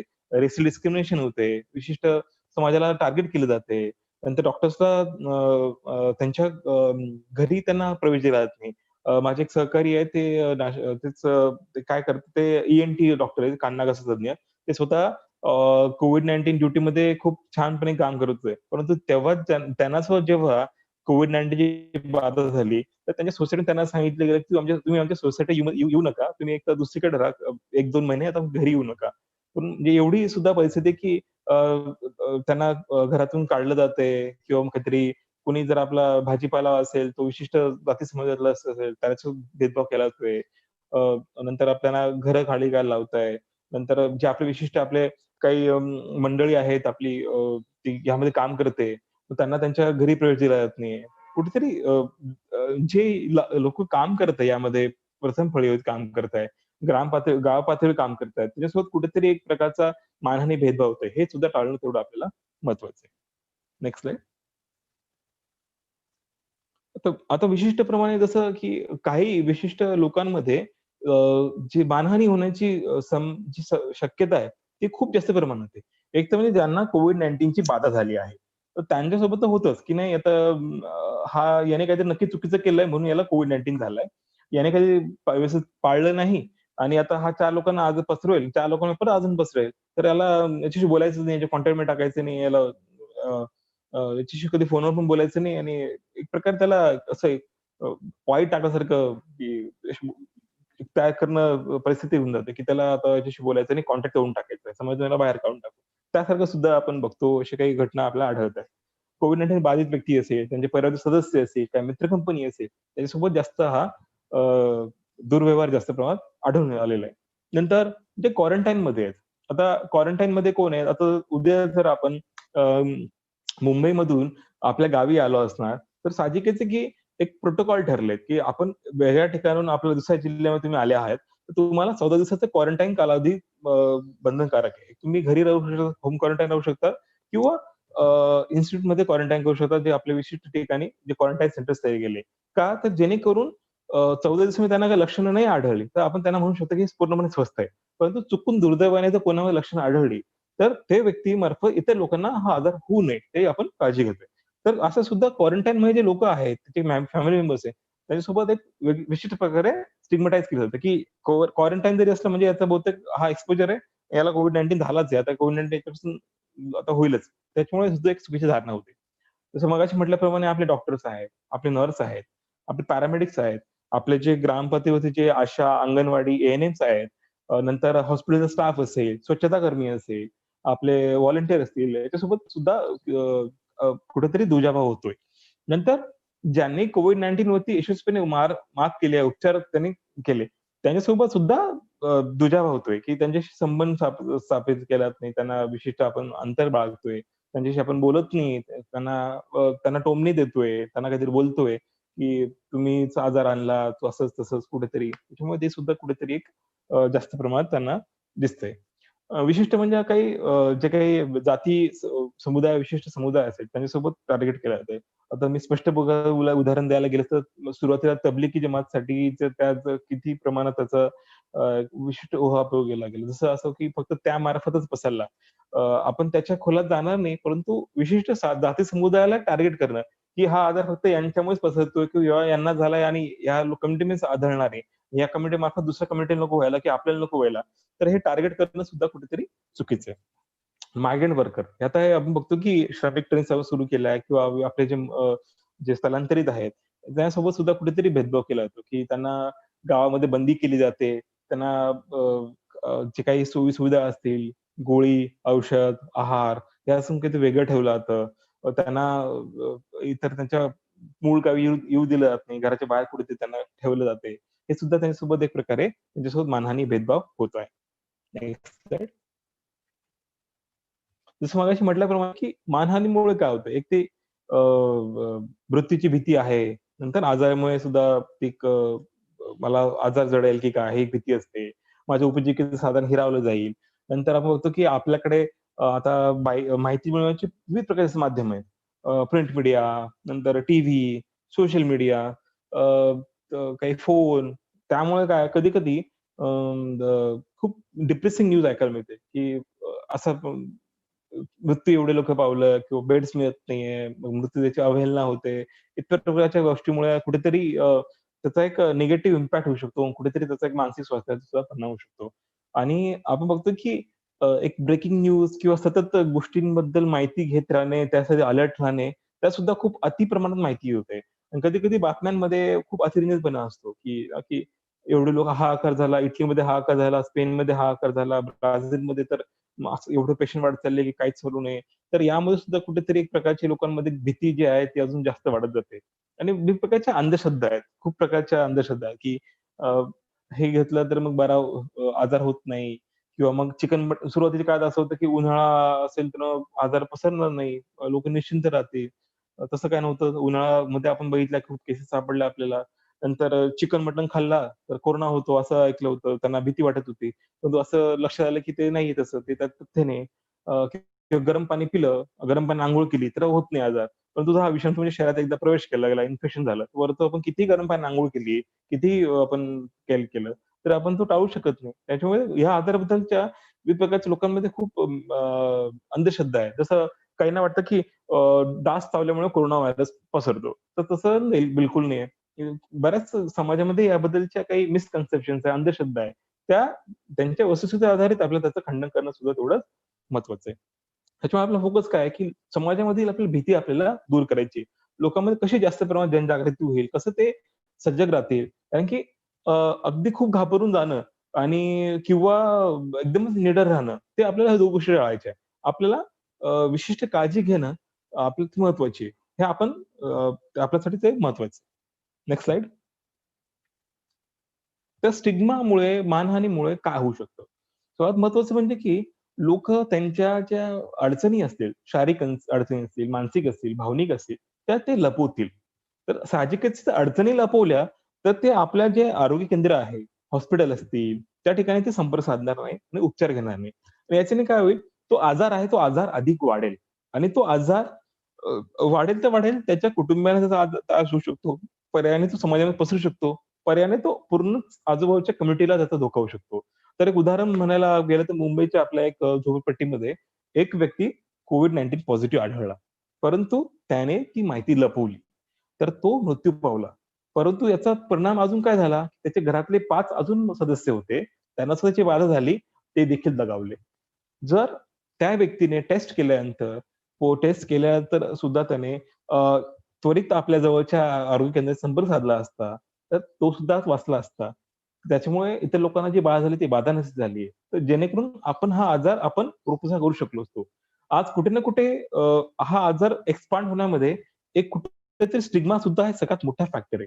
लोकांना असं वाटतं की मला आता कोविड झाला म्हणजे माझं आता काही खरं नाही किंवा मग मला जेलमध्ये ठेवतील किंवा मला क्वारंटाईन ठेवतील, मला घरच्यांपासून दूर टाकतील, मला कोणाशी बोलता येणार नाही, काहीच करता येणार नाही. एक प्रकारची भीती सुद्धा वाटते. त्यामुळे सुद्धा आणि ते आपले जे आरोग्याच्या सवयी आहेत, वारंवार हात धुणं, स्वच्छता बाळगणं, गर्दीच्या ठिकाणी टाळणं, या गोष्टी ते फॉलो करणार नाही. कारण की त्यांना वाटेल की जर माझ्यासोबत भेदभाव केला जातोय, मला समाजात माझं वेगळंच महत्वच नाहीये. मग मी कशाला ह्या आरोग्य करू? मला काय फरक पडतो मग? ते कुठेतरी निगेटिव्ह त्यांच्या थिंकिंग तयार होऊन जाते आणि कुठेतरी आपण जे सगळं आटापिटा करतोय की हा आजार पसरू नको द्यायला, हा आजाराचं व्याप्ती आपल्याला कशी कमी करता येईल? कसं आपला कंटेनमेंट झोन किंवा असं कमीत कमी लोकांना याची बाधा होईल यासाठी आपण काळजी घेत असतो. कुठेतरी स्टिग्मा आपल्यासाठी एक मोठा अडथळा बनू शकतो. जसं मगाशी म्हटल्याप्रमाणे लोक क्वारंटाईन होत नाही. क्वारंटाईन व्हायला भीती वाटते ना, की नको क्वारंटाईन झालं की मग मला अ, भीती वाटते. मग मी आज मला पुढे त्रास होईल, मला घरच्यांपासून वेगळं राहावं लागू शकतं. नंतर जे आपले आरोग्य कर्मचारी आहेत किंवा मग आपले जे इतर जे प्रथम फळीमध्ये काम करतायत, यांना जर आपण मानहानी केलं, त्यांच्यासोबत भेदभाव केला, तर ते सुद्धा कुठेतरी अ, ते हॉस्पिटल बंद होऊ शकतात. ते कामावर जाणार नाही. ते कुठेतरी त्यांच्यावर सुद्धा एक निगेटिव्ह भावना आहे, की मी जर माझी जीवाची पर्वा न बाळगता, तर मी काम करतोय. मी कसा आजार हा कमी होईल, कसा याच्यावर चांगले उपचार होतील, त्यासाठी प्रयत्न करतोय. एवढं करून पण जर माझ्यासोबत भेदभाव होत असेल, तर माझा काय फायदा? एक कुठेतरी असा नकारात्मक विचार त्यांच्यामध्ये निर्माण होऊ शकतात. नंतर जे काही लोकांना आधीच काही जे जे आधीचे काही प्री एक्झिस्टिंग काही इलनेस असतील, जे आपले चिकित्सक काही याचे काही आजार असतील, जसं नैराश्य असेल, काहींमध्ये काही इतर प्रकारची लक्षणं आढळत असतील, चिडचिडपणा असेल, तर या गोष्टीचं हे जे आहे गांभीर्य ते अधिक प्रमाणात वाढत जातं. साहजिकच आहे याच्याने ट्रिगर होतील आणि याचं जे नैराश्य, चिडचिडपणा आहे तो अधिक जास्त वाढू शकतो.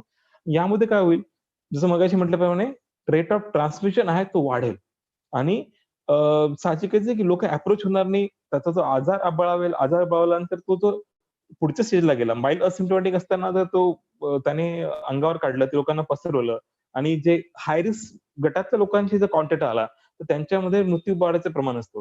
तर एकंदरीत आपण रोगावर अटका करू शकणार नाही आणि आपण मृत्यूदरावरती आपण नियंत्रण आणू शकणार नाही. त्याच्यामुळे आपल्याला स्टिग्मा जाणून घेणं फार महत्वाचं आहे. आता यामध्ये आपल्याला फोकस काय करायचं, की पॉझिटिव्ह मेसेजवर फोकस करायचा आहे, की व्यक्तिगत पातळीवर सुद्धा आपण जर लोकं बरे होऊ शकतात. बरोबर? हे सगळ्यात महत्वाचं आहे, की आपल्याला कसं जाणून घ्यायचं, की यातनं लोकं बरे झाले आहेत. तर तुम्ही सुद्धा बरे होऊ शकतात व्यक्तिगत पातळीवर.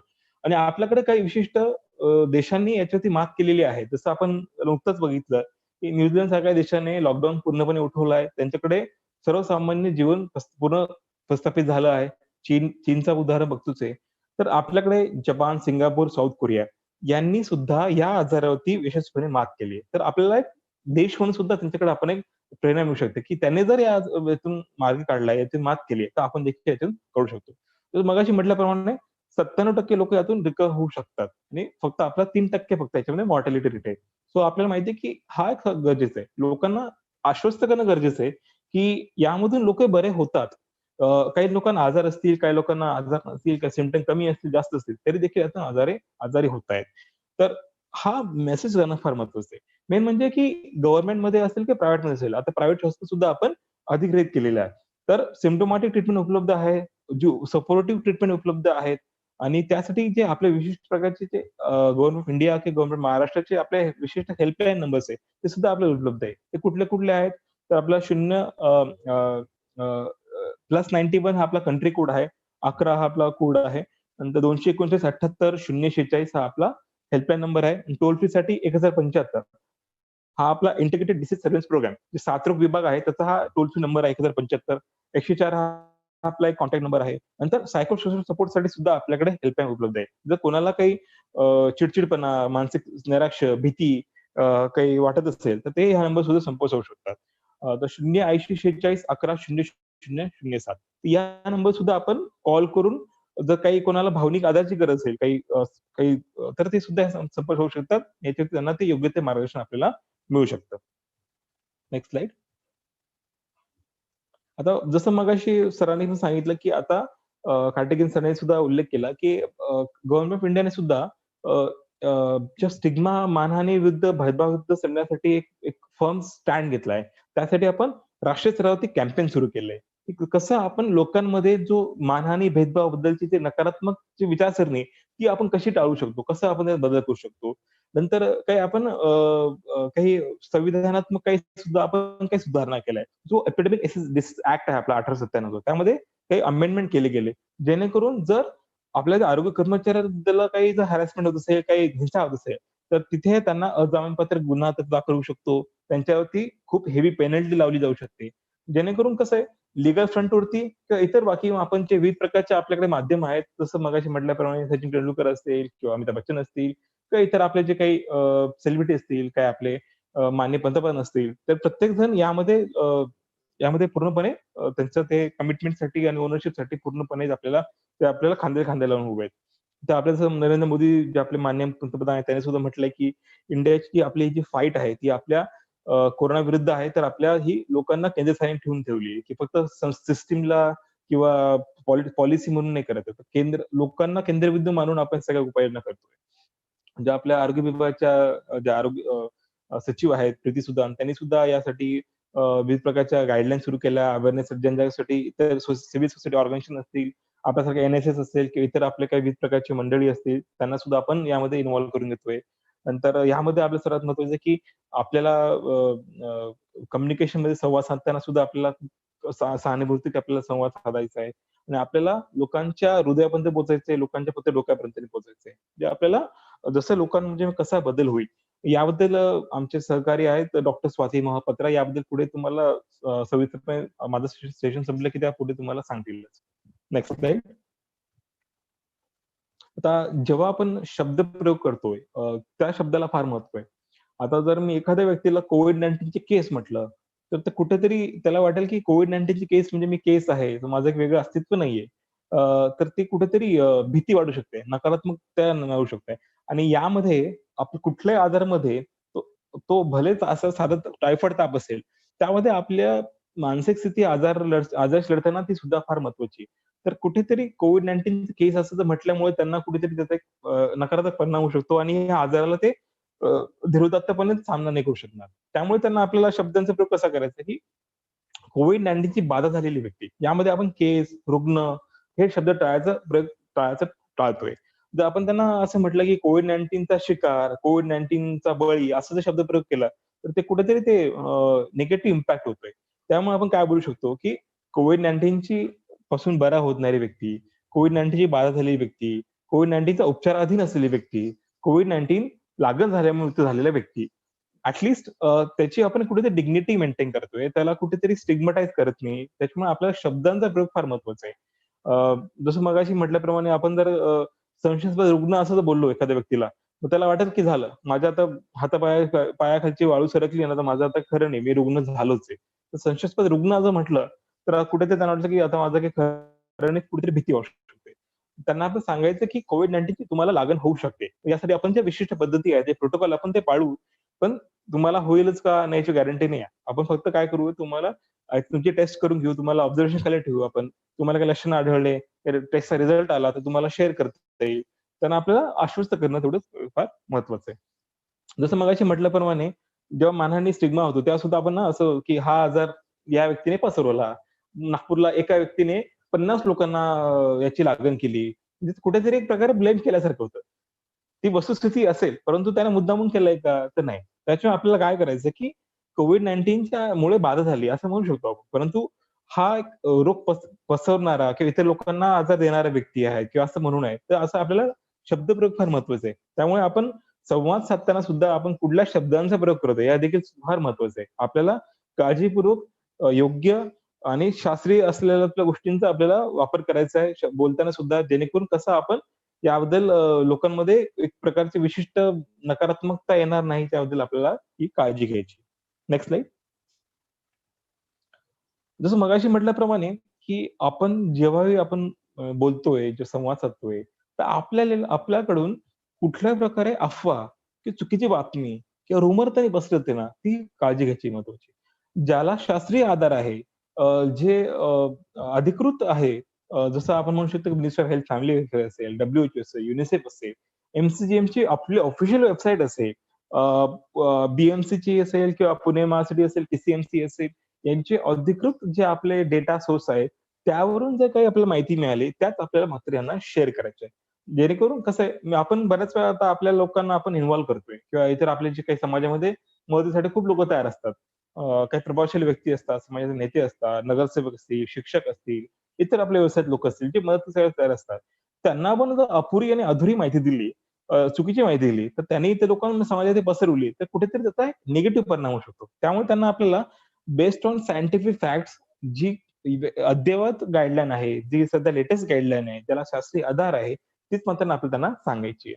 नंतर स्टिग्मा, मानहानी सोडण्यासाठी सुद्धा आपल्याला या गोष्टींचे आपल्याला लक्ष ठेवणं खूप गरजेचं आहे. मगाशी म्हटल्याप्रमाणे की बरेच लोक चुकीची माहिती आणि अंधश्रद्धेवरती विश्वास ठेवतात, त्यामुळे सुद्धा स्टिग्मा होऊ शकतो. त्यामुळे आपल्याला या गोष्टींचं वस्तुस्थितीचं खंडन करणं महत्वाचं आहे. याबद्दलच्या आजारात काही मिसकन्सेप्शन असतील, काही चुकीच्या धारणा असतील, त्या आपल्याला यांच्याचा दूर करायच्या आहे. जसं मगाशी म्हटल्याप्रमाणे आपल्याला पॉझिटिव्ह आणि आशादायी चित्रावरती आपल्याला फोकस करायचा आहे, की यातून लोक बरे होत आहेत, वृद्ध व्यक्ती बरे झालेत, अगदी नवजात बालक सुद्धा यातून लागण झालेली होती. ते औरंगाबादचं बाळ असेल, लहान बाळ, ते सुद्धा यातून बरं झालंय. तर आपल्याला उदाहरणं आहेत. आपल्या जर एरियातील असेल, आपल्या जवळच्या एरियातील असेल, आपल्या आणि जर ते संमती देत असतील आपल्याला, की त्यांच्या नावाची ते आपण वापर करू शकतोय, तर त्यांना त्यांच्या नावाचा आपल्या लोकली ज्यांनी याच्यावर आजारावर मात केली, त्या लोकांचा आपण आपल्या याच्यामध्ये आपण उपयोग करून घेऊ शकतो. सर्वात महत्वाचं म्हणजे की आपल्या जे नेहमीचे आपले जे गोष्ट आहेत, फिजिकल डिस्टन्सिंग, हँड वॉशिंग, श्वसन संस्था स्वच्छता, ह्या गोष्टी आपल्याला करायच्या आहे. आपण जसं मगाशी म्हटल्याप्रमाणे 80 ते 90% पेशंटला माइल्ड किंवा सिम्पटम नसतात किंवा कमी सिम्पटम असतात. त्यांना फक्त सपोर्टिव्ह केअर लागते, अंडर ऑब्झर्वेशन आपण ठेवायला लागते. चुकून एखाद्या व्यक्तीला जर काही बाधा आढळली, तरच आपण वरच्या स्तरावरती त्याला ट्रीटमेंटसाठी पाठवतोय. त्यामुळे हे सुद्धा लोकांमध्ये आश्वस्त करणं गरजेचं आहे, की यामध्ये मृत्यूदर कमी आहे, यातून लोक बरे होत आहेत, यातून बरेच लोक माइल्ड असिम्प्टोमॅटिक आहेत, त्यांना फक्त सपोर्टिव्ह केअरची गरज आहे, सिम्प्टोमॅटिक ट्रीटमेंटची गरज आहे.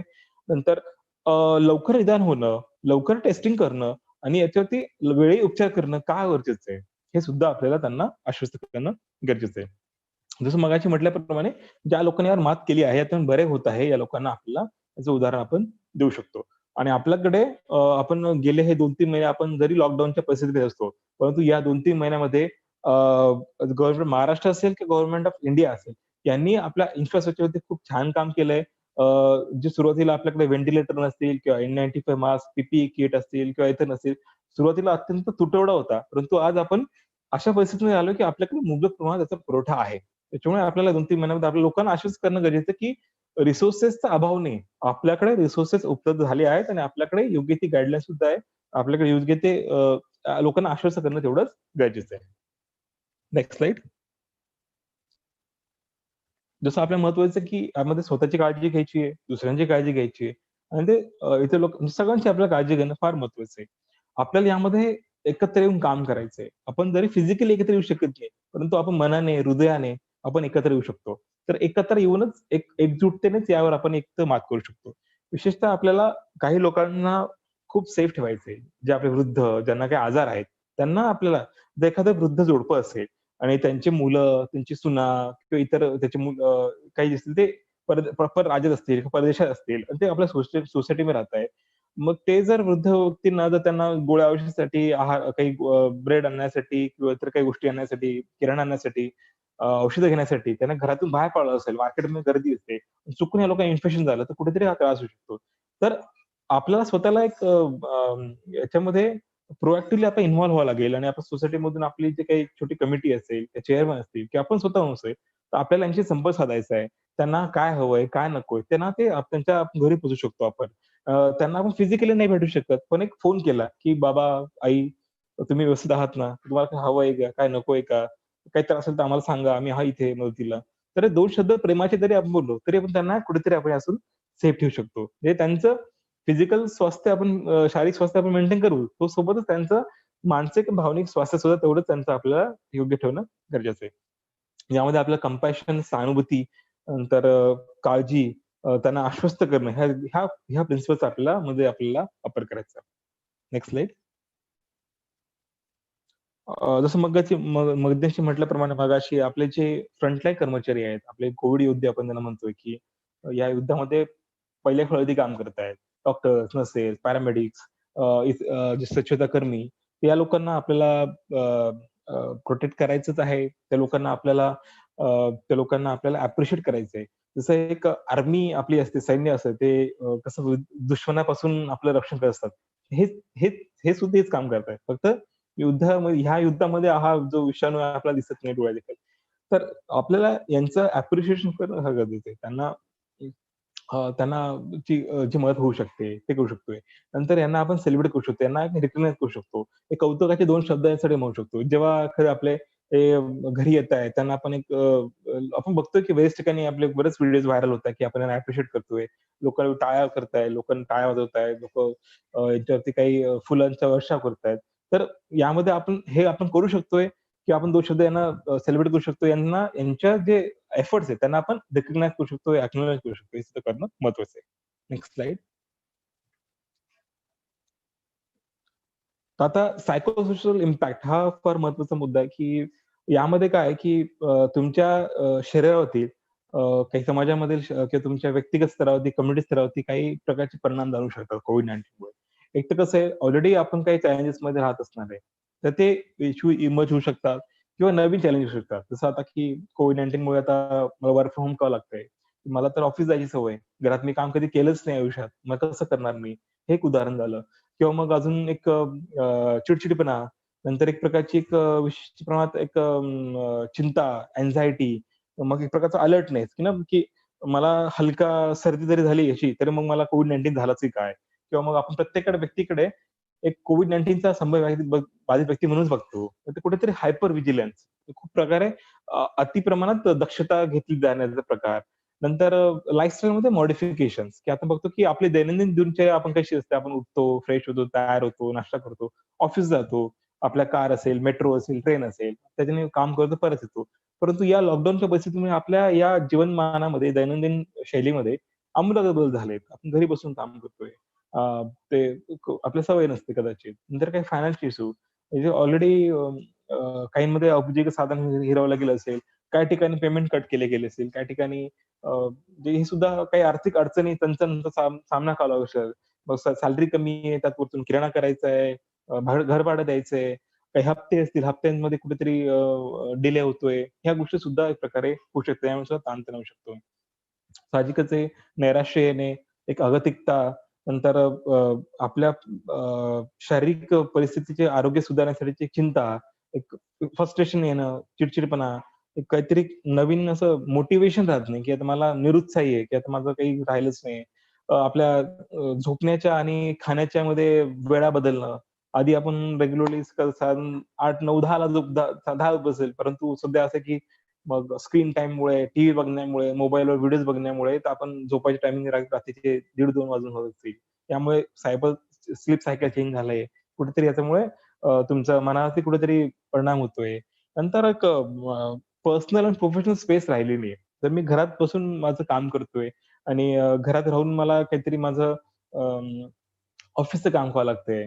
यामध्ये मग घरात लहान बाळ रडतंय, तिकडे गॅसचा कुकर चालू आहे. तर कुठेतरी एक असं वाटतं की मला घरात बसून काम करावं लागतंय, मला एक स्पेस पाहिजे, मला एक काम घरी ऑफिस बसून डेस्कवर माझ्या डेस्कवर काम करायचं हवंय. तिथेच मी पूर्ण कॉन्सन्ट्रेशन काम करू शकतो. एक ते सुद्धा कुठेतरी एक विचारांमध्ये लोकांमध्ये एक भावना तयार होऊ शकते.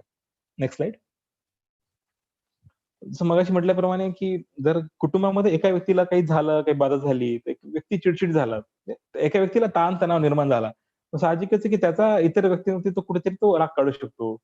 आणि ते कधी-कधी तो दुसऱ्या व्यक्ती परिवाराच्या सदस्यांसोबत जाणवू शकतो की हा तणावाखाली दिसतो की अ, पप्पा युजुअली कधी चिडत नाही, पण आता खूप चिडचिड करायला लागले. ते सुद्धा एक तणावाचा सुद्धा एक हा तणाव बसत जातो आपल्या घरच्यांना, ज्याशी आपण कॉन्टॅक्ट करतो, ज्याशी आपण टचमध्ये आहोत फोनवरती, मित्रांशी.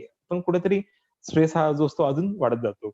नंतर आपल्या घरामध्ये काही भांडणं किंवा काही हिंसा, नंतर जे 2 जोड्यांमध्ये काही भांडण होणे, काही कौटुंबिक हिंसा असेल किंवा त्यात आधी कधीतरी एखाद्या वेळेस काहीतरी बाचाबाची होत असेल, बोलणं होत असेल, पण आता त्याचं प्रमाण खूप वाढून जाणं. नंतर जेंडर पॅटर्न किंवा त्याची आपली वर्किंग वुमन असेल, की तिला घरातले कामही करावं लागतंय, मुलाबाळांची सांभाळणी करावं लागतंय, वृद्धांची सेवाही करावी लागते. ऑफिसचं पण काम आलंय. कुठेतरी डिफिकल्टी मॅनेजमेंट करायला. नंतर आपलं मानहानी, भेदभाव, हिंसेबद्दलचं कसं आपण डील करायचं ते सुचत नाहीये. आणि विशिष्ट जे मार्जिनाइज्ड ग्रुप आहे, व्हल्नरेबल ग्रुप्स आहे, मायग्रंट असतील किंवा डेली वेज लेबरर असतील, त्यांच्यासोबत मायग्रंट असतील, याचे स्थलांतरित असतील, त्यांचे सुद्धा कुठेतरी याच्यामध्ये त्यांना विशिष्ट प्रकारे त्रास होऊ शकतो. Next slide. तर आपले लहान मुलं असतील किंवा तरुण असतील, यांच्यामध्ये काय सुद्धा परिणाम होऊ शकतो. एक म्हणजे लहान मुलांचं आता हे नेहमी शाळेत जात असतात, कॉलेजला जात असतात. त्यांचं सध्या बंद आहे, शाळा बंद आहे, शिक्षण बंद आहे.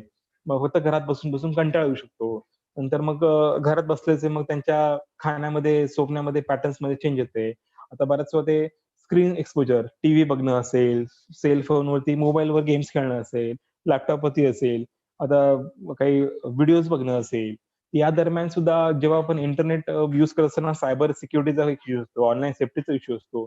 नकळत काही चुकीच्या लिंक्सवरती जाऊन कुठेतरी पर्यायाने कुठेतरी वेगळ्याच मार्गाला त्याचा कुठेतरी धोका बसू शकतो. नंतर कुठेतरी कॉन्सन्ट्रेशन कमीपणा येणे, डिफिकल्टी येणे, एक प्रकारचा अतिप्रमाणात चिंता येणे, एक इरिटेशन असणे. नंतर लहान मुलं आपली खूप जास्त प्रमाणात रडताय कारण की मोकळ्या वातावरणात खेळायची सवय असते, बागडायची सवय असते. ते राहत नाही, खेळता येत नाही. एखाद्या लहान मुलांना बागेत जाऊन झोक्यावरती खेळायची सवय असेल, घसरगुंडीवर जायची सवय असेल, ते आता बंद होतं. कुठेतरी सुद्धा होतं. आणि नॉर्मल बिहेवियर साठी कुठे येता येणं सुद्धा वाटतं. नंतर काही जे आपले विशिष्ट अडोलसंट एज ग्रुप आहे, त्यामध्ये सुद्धा एक चिडचिडपणा निर्माण होणं. नंतर जी ऍक्टिव्हिटी आधी ते करायला त्यांना मजा यायची, ते ऍक्टिव्हिटी करायला तर कंटाळा येतो. की मला असेल, मी आधी पेंटिंग खूप छान करत होतो. पण आता मला एवढा वेळ आहे, अमाप वेळ आहे, परंतु मला ते करायला मजाच येत नाही. कुठेतरी माझं ते लक्ष कुठे हरवलंय. ते सुद्धा एक होतं. नंतर बऱ्याच वेळा डोकं दुखतंय आणि अंगदुखी आहे आणि ते कळत नाही की का दुखतंय. मी काय जर उचललंच नाही तरी माझं अंग दुखतंय. एक एक ते सुद्धा एक भीती असणे. आई-वडिलांबद्दल चिंता असणे. त्यांचं आपण वागणूक बघत असतोय. त्यांना काही जॉब, त्यांचं काही ऑफिसचं काम असेल, त्यामुळे चिडचिडपणा. तर पालकांविषयी सुद्धा वाटणारी चिंता असते, ती वाढत जाते. काही तरुण मंडळी असेल, काही ॲडिक्शन, सबस्टन्स अब्यूजला जात असतील, छुप्या मार्गाने कोणामार्फत काही अंमली पदार्थ सेवन असेल किंवा काही सिगारेट, तंबाखू, अल्कोहोल याचं सुद्धा कुठेतरी होऊ शकतात, की काही मुलं आहेत ते वेगळ्या वाम मार्गाने कुठेतरी याचं करायचं आणि स्ट्रेस साठी म्हणून याचा काहीतरी उपयोग करायचा, हे सुद्धा आपण बघतोय काही आज आढळलंय. नंतर काही त्यांच्यासोबत हिंसा, अब्यूज, नंतर अँटी सोशल ॲक्टिव्हिटीमध्ये एंगेजमेंट हे सुद्धा बघितले. आणि विशिष्ट काही आपले जे ॲट रिस्क व्हल्नरेबल चिल्ड्रन्स आहे, जे काही रिमांड होममध्ये राहत असतील, काही कठीण राहत असतील, निराधार गृहामध्ये राहत असतील, जे रस्त्यावरती राहत असतील, यांच्यासाठीचे विशेष चॅलेंजेस आहे. नंतर जे मायग्रंट वर्करची मुलं असतील, ते ट्रान्झिशन म्हणून जात आहे, रिलीफ कॅम्पमध्ये राहत असतील. परत आता आपण खूप आपण टीव्हीवरती खूप उदाहरण बघितलंय, की अक्षरशः बॅगवरती ते काही प्रेग्नंट महिला त्यांना लहान मुलांना घेऊन सुद्धा ते मैलोन-मैल किलोमीटर सुद्धा गावोगावी प्रवास पायी निघालेले आपण सुद्धा बघितलंय. यासोबत सुद्धा एक प्रकारे क्रायसिसमध्ये काही स्वतःला बाधा करून घेतलेली आहे, सुसाईड करून घेतली आहे. मध्यंतरी पुण्यालाच परवाची एक बातमी होती की एक 13 वर्षाचा मुलगा होता, त्याला त्याच्या आईने कार्टून बघू दिलं नाही. तो सतत कार्टून बघत असतो. तर त्या मुलाने त्याच्या बहिणीची ओढणी घेऊन गळफास घेऊन घेतली. तर असं सुद्धा टोकाचा पाऊल उचललेलं आपण उदाहरण बघतोय. म्हणजे हे अजून सुद्धा हे होताना आपल्याला दिसतंय. तर हे आपल्याला टाळणं कसं कसं आपण टाळू शकतोय. Next slide. यामध्ये आपल्याला काय काय करायचंय आणि काय नाही करायचंय. आपल्याला या आजाराबद्दल आपल्याला न्यूट्रल मॅनरने बोलायचंय, की आपण असं खूप अग्रेसिव्ह मोडने बोललो किंवा एकदमच केअरलेसली बोललो, तर आपल्याला एक बॅलन्स साधून याबद्दल बोलायचंय, की ना, की गव्हर्नमेंट काम करतंय, कसं काम करतंय, आपल्याला काय काळजी घ्यायची, आपण आपल्या जे हातात आहे आपण ते बाळगायचं करायचंय. नंतर आजार हा आजार हा व्यक्तीपासून वेगळा आहे. व्यक्ती वेगळी आहे. व्यक्तीला आपण बोलू शकत नाही काही. नंतर रिकव्हरी बद्दल बोलायचं. यातून लोकं बरे होत आहेत. आपला रिकव्हरी रेट चांगला आहे. डे बाय डे लोकं इथून बरे होत आहेत. वृद्ध महिला असेल, काही लहान मुलं असतील, यातून लोकं बरे होत आहेत. नंतर कसं कॉन्ट्रॅक्शन आपण बोलू शकतो. नंतर आपल्याला ॲक्युरेट आणि फॅक्च्युअल इन्फॉर्मेशन बद्दल बोलायचंय, जी शास्त्रीय आधार असेल. जर WhatsAppवरती चुकीची अशी ज्याला शास्त्रीय आधार याची बातमी पसरत असेल, तर आपल्याला ते निदर्शनास आणून द्यायची, की ही योग्य माहिती नाहीये. हिला काहीतरी शास्त्रीय आधार नाही. ही माहिती तुम्ही कृपया पसरू नका देऊ. तर ती जर कोणी ऐकत असेल आपण रिपोर्ट करू शकतो. नंतर प्रिव्हेन्शन मेथडबद्दल आपल्याला बोलायचंय. कसा आपण यापासून बचाव करू शकतो. पॉझिटिव्ह स्टोरीवरती फोकस करायचा आहे. यातून लोकं बरे झाले ते. ज्या काही ॲक्टिव्हिटीज ज्यातून आपल्याला आनंद मिळतोय, इंडोर गेम असतील, आपले काही छंद असतील, ड्रॉइंग, रीडिंग, लहान मुलांसोबत कुटुंब, चेस खेळणं, जे काही असेल, ज्यातनं आपल्याला आपण चांगला आपण वेळ काढू शकतो आणि आपलं मानसिक आपण स्वास्थ्य कसं आपण छान ठेवू शकतो, ते आपण करू शकतो. डोंट्समध्ये काय आहे, की एखाद्या व्यक्तीच्या एखाद्या विशिष्ट जाती समुदायाला किंवा विशिष्ट ठिकाणाला आपण ब्लेम नाही करू शकत, की सतरंगीपुरामध्येच पेशंट सापडतात, ह्या जातीतले पेशंट सापडताय, की या शहरातले पेशंट सापडलाय. आता जसं मुंबईतून प्रत्येक जण आला म्हणजे प्रत्येक जण हा कोरोना घेऊनच आलाय, असं सुद्धा लोकांमध्ये काही ग्रामीण भागात असा एक गैरसमज होऊ शकतो. ते आपल्याला टाळायचंय. व्हायरस जो आहे की हा फक्त स्पेसिफिक पॉप्युलेशनला टार्गेट करतो असं नाहीये. विशिष्ट जाती समुदायाला टाळतो असं काही नाहीये. त्याच्यामुळे हे आपल्याला लोकांना सांगायचंय. नंतर COVID-19 केसेस किंवा व्हिक्टिम असं बोलायचं नाहीये. आपल्याला जे चुकीच्या बातम्या आहेत ते पसरू द्यायच्या नाहीये. जे रूमर्स असतील, फेक न्यूज असेल, फॉल्स न्यूज असेल, ती आपल्याला पसरू द्यायची नाहीये. Next slide. तर आपल्याला कसं आपण सपोर्ट करू शकतो? एक तर आपल्या कम्युनिटीमध्ये लहान मुलं असतील किंवा आपले तरुण असतील, की आपल्याला त्यांची जी अँक्झायटी, जी चिंता आहे, ती स्वाभाविक आहे. ही स्वाभाविकता आहे. त्यांचा ते आपल्याला एक्सेप्ट करावं लागेल, की चिंता होणं स्वाभाविक आहे. त्याला आपल्याला ते डील करायचं कसं? मग त्यांच्या फीलिंग्स जे आहेत, त्यांच्याशी ओपन कम्युनिकेशन करायचंय. त्यांना काही अडचण असेल, मुक्त संवाद साधायचा आहे, त्यांच्याशी बोलायचंय. त्यांच्या भावना जाणून घ्यायच्या आहे. त्याला अंडरलाईन नाही करायचंय. जर आपण असं की नाही, नाही ठीक आहे, जाऊ दे होतंच असं. त्याला महत्त्व द्यायचंय, परंतु व्यवस्थितपणे आपल्याला त्याची काळजी घ्यायची आहे. नंतर जसं मगाशी म्हटल्याप्रमाणे आपले जे काही आप्तसखी असतील, परिवार सदस्य असतील, त्यांच्यासोबत आपल्याला छान वेळ घालवायचा आहे. त्यांना आपण कसं टिप्स देऊ शकतो, काय काय ॲक्टिव्हिटीज करू शकतो, कसं आपण एखाद्या छोट्या-छोट्या गोष्टी त्यांना इन्व्हॉल्व करू शकतो. आपण किचन स्वयंपाक करताना त्यात एखादी मदत केली, एखादा नवीन पदार्थ बनवला त्यांना सांगू शकतो, कसं केला. नंतर आपण सांगितलं की आमच्या काळात असं होत होतं. ते आपल्याला टाळायचं की आमच्या काळात आम्ही असं केलं, आमच्या काळात आम्ही तसं केलंय. सो तो काळ आजचा काळ वेगवेगळा आहे. सो आपण असं इंटरफरन्स देऊ शकत नाही. एक पुढे त्यांच्यावर आपण प्रेशर नाही टाकू शकत ना, की आम्ही असं केलं, तुम्ही तसं केलंय. सो ते सारी मुले लहान मुलं किंवा तरुण असतील चिडू शकतात त्याच्याने. तर अप्रिशिएट करायचंय. जर त्यांनी खूप काहीतरी आज छान काम केलंय, काहीतरी नवीन गोष्टी शिकली आहे, तर त्याला अप्रिशिएट करायचंय. त्यांना आश्वस्त करायचं, की हा काळ निघून जाईल. कठीण काळ आहे, यातून मार्ग निघेल. जसं-जसं हळू सुरू होतंय, तर आपण नॉर्मल्सीकडे आपण कसं येऊ? गव्हर्नमेंट कसं काम करतंय किंवा आपण काय करायला पाहिजे? त्यांना एक आश्वस्त करायचंय. पॉझिटिव्ह गोष्टींबद्दल त्यांना आपण बोलायचंय. नंतर त्यांना सोशली कनेक्टेड राहायचंय. त्यांच्या मित्र-मैत्रिणी असतील, त्यांना असं नाही, की तुम्ही कोणाशी बोलू नका वगैरे. त्यांना जर त्यांच्या मित्र-मैत्रिणीशी व्हिडिओ कॉल करून छान वाटत असेल, बरं वाटत असेल, अटॅच वाटत असेल, त्यांना आपण सांगू शकतो, तुम्ही करू शकता. जर खूप गंभीर परिस्थिती असेल, जर काय त्यांची लक्षणं असतील किंवा जो त्रास असेल, खूप जास्त होत असेल, तर आपण प्रोफेशनल हेल्प सुद्धा घेऊ शकतोय. जर काही मनसोक्तीचे तज्ञ असतील, ऑनलाईन हेल्प असतील, सायकोसोशल सपोर्टच्या काही हेल्पलाईन असतील, त्यांचा देखील सुद्धा आपण वापर करू शकतो. Next slide. तर मध्यंतरी आपण गेले 2-3 महिने आपण खूप COVID-19 कोरोना व्हायरस बद्दल खूप तन्मयतेने बोलतोय, खूपच कॉन्स्टंटली बोलतोय. पण हे करत असताना सुद्धा आपल्या ज्या नॉर्मल जे इतर ज्या आपल्या सेवा आहेत, माता-बाल संरक्षण असतील, लहान मुलांची ट्रीटमेंट असेल, रिपोर्टिव्ह सर्व्हिसेस असतील, तरुणांसाठी ते असतील, जे आपण अडोलसंट सर्व्हिसेस असतील, त्या आपल्याला कंटिन्यू ठेवायच्या आहेत. ते आपले लसीकरण सत्र असतील, ज्या आपल्या संसर्ग डिलिव्हरी असतील, जे आपले ग्राम आरोग्य पोषण दिवस असतात, शहरातले आपले लसीकरण दिवस असतात, ते आपल्याला सगळे आपल्याला चालू ठेवणार आहे. फक्त आपण सिस्टीमने प्रत्येक ठिकाणी गाईडलाईन शेअर केल्याच आहे. कसं आपण एका ठिकाणी गर्दी होऊ देणार नाही. जिथे आरोग्य सेवेला आधी 25-30 लोक असायची. आता आपण ठेवतो त्यांना की 5 लोक असायला पाहिजे. त्यांनी सुद्धा कमीत कमी 1 मीटरचं डिस्टन्स मेंटेन करायचंय.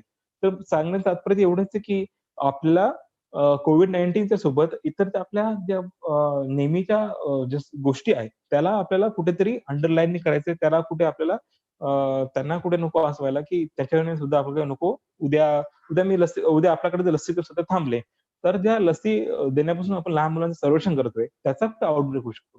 आता आपण रिसेंटली DRC जे काँगो देश आहे, काँगो देशामध्ये इबोलाचा आउटब्रेक आलाय. का? कारण की कोविड-19 लक्ष दिलं तर ना ते थोडं दुर्लक्ष होऊन गेलं, तर इबोलाचा आउटब्रेक झाला आहे. कुठे तर त्याच्यामुळे आपल्याला या गोष्टी सुद्धा गरजेच्या आहेत, की आपल्याला या गोष्टी आपल्याला टाळायच्या. Next slide.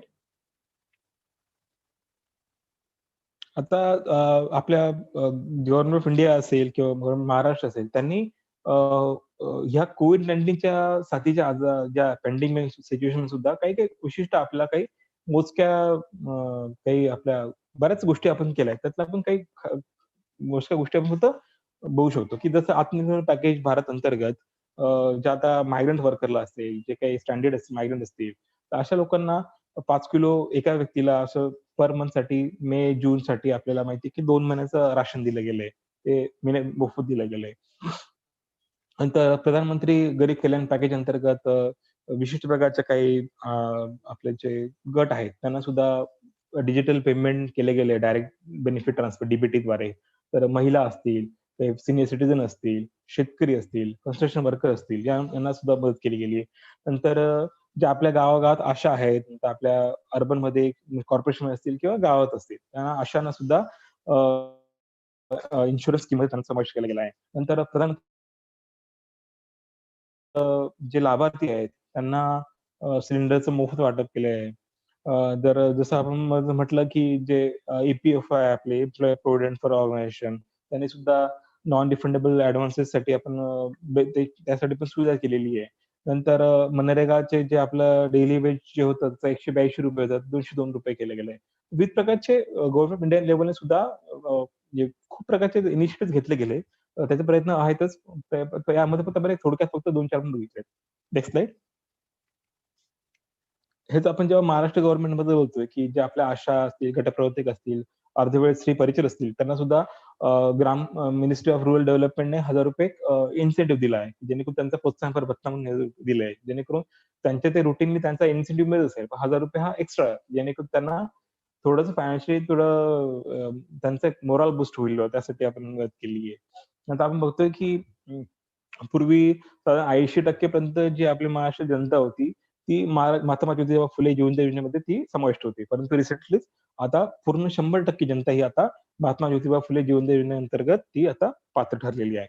नंतर महात्मा ज्योतिराव फुले शेतकरी कर्जमुक्ती योजना आहे. आपण त्याचं बघितलंच की खरीप लोनसाठी काही ते लोन असतील किंवा महाराष्ट्र गव्हर्नमेंट सरकारने जे कन्स्ट्रक्शन वर्कर असतील तर प्रत्येकाला ₹2000 ची मदत केलेली आहे. साधारण 12 लाख मदत केलेली आहे.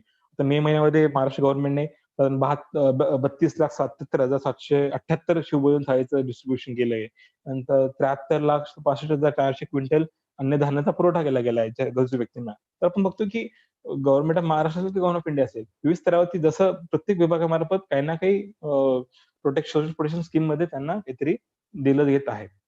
Next slide. आपण बघतो की व्हायरस हा डिस्क्रिमिनेट करत नाही, तर आपण कशाला करायचंय? व्हायरस जर जात, पात, धर्म, जागा, ठिकाण, शहरी, ग्रामीण असा भेदभाव नाही करत आहे, तर आपण नाही करायचं. आपल्याला काय करायचंय? आपल्याला एकजुटता ठेवायची आहे. लोकांमध्ये मानहानी, भेदभाव पसरणार नाही आपल्याला काळजी घ्यायची आहे. Next slide. Next slide. Thank you.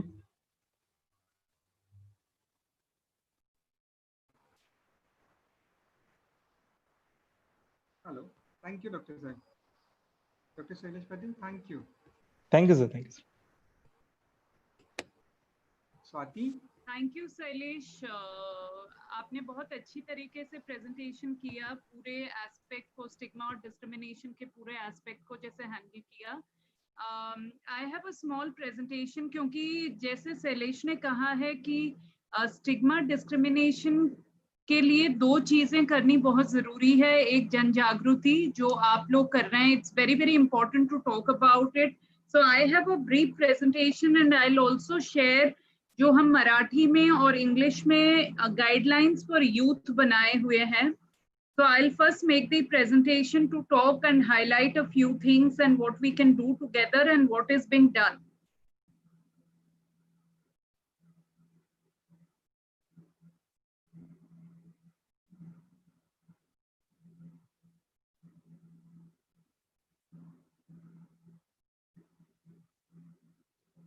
So basically, I will not get into the details where Sailesh has finished. I'll simply say that there are two major things to remember in stigma and discrimination. One, yes, the numbers are rising, but a lot of people are recovering in India in terms of COVID-19. The mortality rate is still very low in comparison to the number of cases that we are seeing. Second is the people who are above 60 years and are having comorbidity, like either they have heart disease, diabetic, kidney, lungs, or any other serious ailment they are just recovering from. Senior citizens, yes, they have to stay at home. But besides that, we have to somewhere, what has happened over this 3 months is लोगों में काफी panic आ गया है, जिस वजह से बहुत सारे लोग अपने घर जाना चाहते हैं, जहां से आए हैं, अपने स्टेट को जाना चाहते हैं, because there is a fear psychosis or a panic that, if we get COVID, we are not going to survive.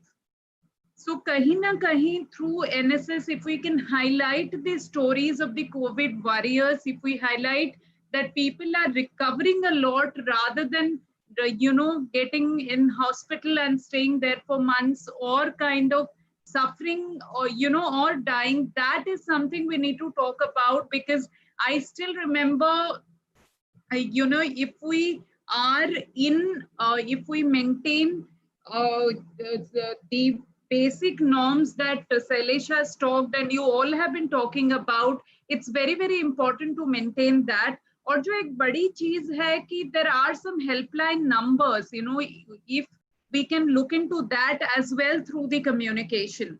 Now, why we are talking about stigma and discrimination? Because, as I said before, stigma एक बड़ा role play करती है लोगों को आगे आके testing नहीं कराने के लिए, बिकॉज दे फील दैट हमको कहाँ ले जाएंगे, क्वारंटाइन क्या होगा, क्या फैसिलिटीज होंगी, और अगर हम अर्ली टेस्टिंग नहीं कराते हैं तो वो फिर रिकवरी में हमको प्रॉब्लम होती है उसकी वजह से. So people should get tested at the early stage so that the recovery is much more. ये जो चीजें हैं ये बड़ी हैम्पर करती हैं जब कोविड-19 का पैनिक फैलता है लोगों में. एंड सेकेंडली दूसरी बात ये भी है कि हर दिन अगर हम स्टोरीज देखते हैं कि इतने लोग मर रहे हैं, एक दिन में इतने 1000 लोग और इतने 100 लोगों की डेथ हो रही है, तो वो एक ऑटोमेटिकली अपने आप में फियर साइकोसिस का काम करता है और वो लीड करता है कि जो लोग हॉस्पिटल में काम करते हैं, जो लोग हमारे पुलिस में काम करते हैं, जो फ्रंटलाइन वर्कर्स हैं, उनको जो रेंटेड अपार्टमेंट्स में रहते हैं या जिस सोसाइटी में रहते हैं वहां आने के लिए मना किया जाता है. So they really face a lot of rejection end it is all because of stigma.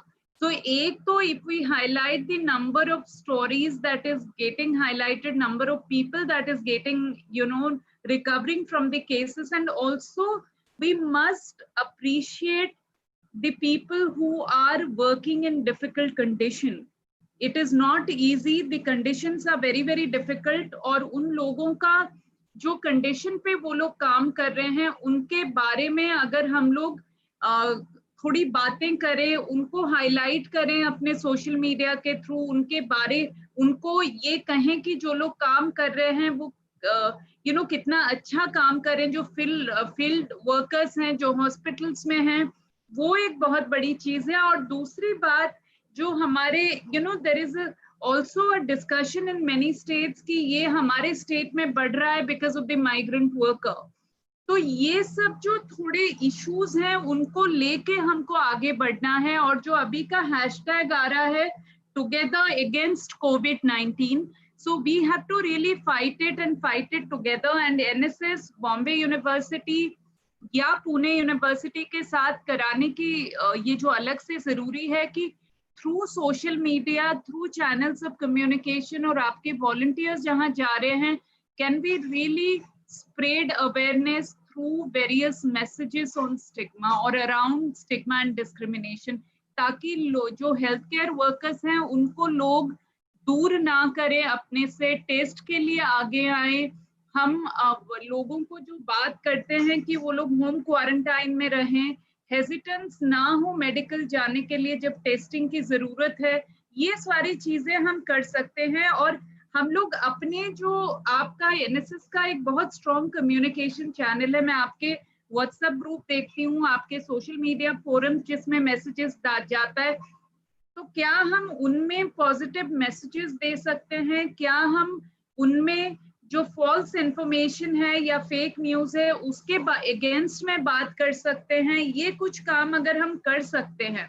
और दूसरा, एनएसएस वॉलंटियर्स, कॉलेज के बाकी जो बच्चे हैं उनके साथ किसी तरह का इंटरेक्शन हो सकता है क्या आपके ग्रुप में? एक चीज आई मस्ट अप्रिशिएट कार्तिकेयन जी, सालुंके जी, जो इतने सारे ओरिएंटेशन, इतने सारे कोविड-19 इश्यूज पे करा रहे हैं, ताकि महाराष्ट्र में 1 लाख से ज्यादा वॉलंटियर्स और कोऑर्डिनेटर्स कोविड-19 के काम में आज लगे हुए हैं। ये एक बहुत बड़ी बात है, और आप लोगों का बहुत बहुत धन्यवाद कि ये मौका भी दे रहे हैं कि हम लोग आगे आके ये सारे इंफॉर्मेशन बताएं, क्योंकि आज का टेलीविजन हो या जो भी सोशल मीडिया चैनल हो, ये इंफॉर्मेशन का ओवरलोड हो रहा है। एक तो पैंडेमिक है जो कोविड है, दूसरा इंफॉर्मेशन का इंफोडेमिक हो रहा है। तो वहां से हम बच के किस तरह से सही इंफॉर्मेशन दें, वो बहुत ज्यादा जरूरी है। और हम लोग जो इंफॉर्मेशन लेते हैं ना, वो हम कहाँ से लें? World Health Organization, UNICEF, Ministry of Health and family Welfare जो है, या स्टेट में हमारा health and family welfare department जो ब्यूरो है, वहां से मैसेजेस लें और र्यूमर्स को स्प्रेड नहीं करें। व्हाट्सएप के थ्रू जो फॉरवर्डेड मैसेजेस होते हैं, क्या as an individual we can stop that. और दूसरी बात है जो मैंने कहा पहले भी, कि ये बहुत ज्यादा जरूरी है कि हम उन चीजों को लेकर आगे बढ़े जो सही इंफॉर्मेशन है, और वो वॉइसेस, जैसे आपके वॉलंटियर्स इतने अच्छे काम कर रहे हैं, दे आर कोविड वॉरियर्स, तो उनके बारे में काफी मीडिया में निकल रहा है, बट क्या उसके बारे में और ज्यादा लिखा जा सकता है?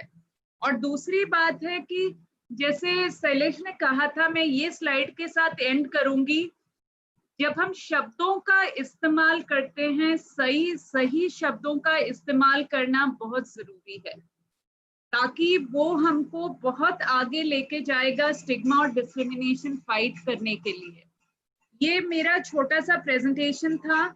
मैं इसको छोड़ के आपको ये भी दिखाना चाहूंगी कि इंग्लिश में जो हमने बनाया हुआ है ये गाइडलाइन आप सबके साथ हम लोग शेयर करेंगे। इसमें बेसिक चीजें हैं कि टोल फ्री नंबर्स क्या है, किस तरह के लैंग्वेज यूज होने चाहिए, ये इंग्लिश में भी है और ये मराठी में भी है, ताकि आप सबके साथ ये शेयर कर सकें।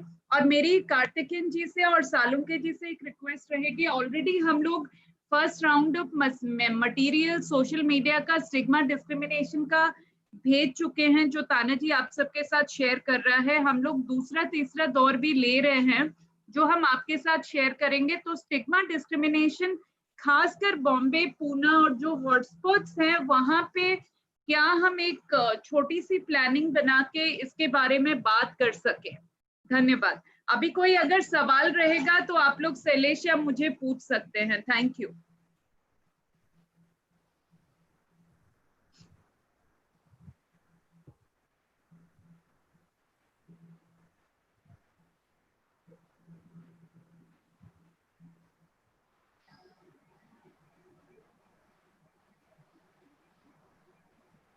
हेलो अंकित सर।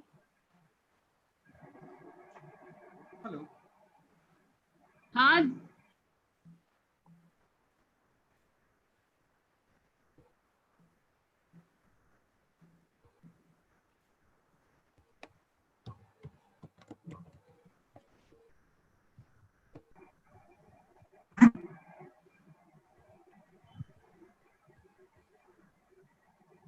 हेलो. हाँ सालुंके जी, हाँ मैडम. हम लोग कुछ ये स्टिग्मा डिस्क्रिमिनेशन का, जैसे हम लोगों का एक बहुत बड़ा अवेयरनेस अभी कैपेसिटी बिल्डिंग का चला है, जैसे मैंने कहा कि खासकर बॉम्बे पुणे के लिए हम लोग कुछ स्पेशली अगर कर सके स्टिग्मा डिस्क्रिमिनेशन को लेकर, वो एक बहुत बड़ा इनिशिएटिव हो सकता है। और बिल्कुल. अभी अगर कोई क्वेश्चंस हैं हम लोग ले सकते हैं। चैट बॉक्स में तो दिखाई नहीं दे रहा मैडम, अगर कोई डायरेक्टली पूछ रहा तो उनको हम मौका देंगे.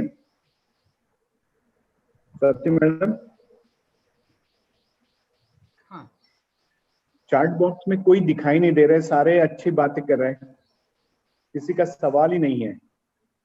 तो अच्छी बात है, फिर सबको समझ आ गई, which is really good. Madam there was one question कि वो फार्मेसी कॉलेज के हैं और वो पूछना चाहते हैं आपसे कि क्या हम लोग फील्ड में काम कर सकते हैं क्या? फील्ड में काम कर सकते हैं, वो कहाँ के हैं? बॉम्बे के? जी जी नहीं मैडम, वो अभी चैट बॉक्स में उनका एक मैसेज आया था, वो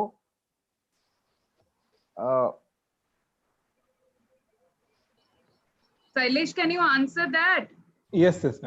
Actually, question is, okay. would we work as COVID warriors or as health worker, as I am pharmacy student? Okay. Vivek Actually, Gupta. okay. Actually, this depend on more like local administration.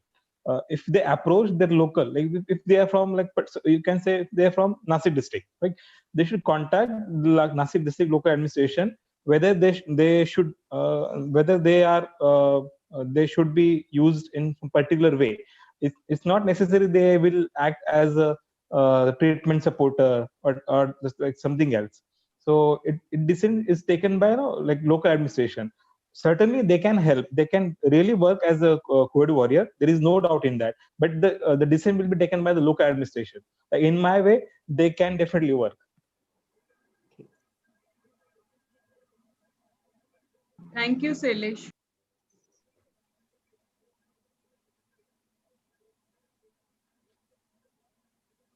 Doctor Patil साहेब, आपल्यासाठी एक प्रश्न आहे की local train मधनं प्रवास करताना काय काळजी घ्यावी, आपण हायलाइट करू शकाल का? ओके. ऍक्च्युली सध्या तर लोकल ट्रेन आपल्या सध्या बंद आहेत, पण जेव्हा क्या सुरू होतील तर आपल्याला एवढी काळजी घ्यायची की आपण कसं तिथे आपल्याला कमीत कमी अंतर आपल्याला लागता येईल. आता हे खूपच ट्रिकी क्वेश्चन आहे हा, कारण की आपल्याला आपण बघितलं मुंबईचे लोकल असतील कशा असतात त्या एकदम खूप हेवीली असतात. तिथे आपल्याला निश्चित खूप आपल्याला चॅलेंजिंग होणार आहे. तरी आपल्याला जर फेऱ्या वाढवता आल्या आणि ज्या लोकांना आपल्या वर्क फ्रॉम होम करता येत असेल आपण त्यांना ऍडवाइस करू शकतोय. जसे आपले कार्यालय, जसं मगाशी आपण जे मिशन अगेन बेगिन अगेन सुरू आहे आपल्या महाराष्ट्राचं, तर आपण म्हणतो की जे प्रायव्हेट कर्मचारी असतील त्यांना आपण 10% काम करायला सुरू करतोय.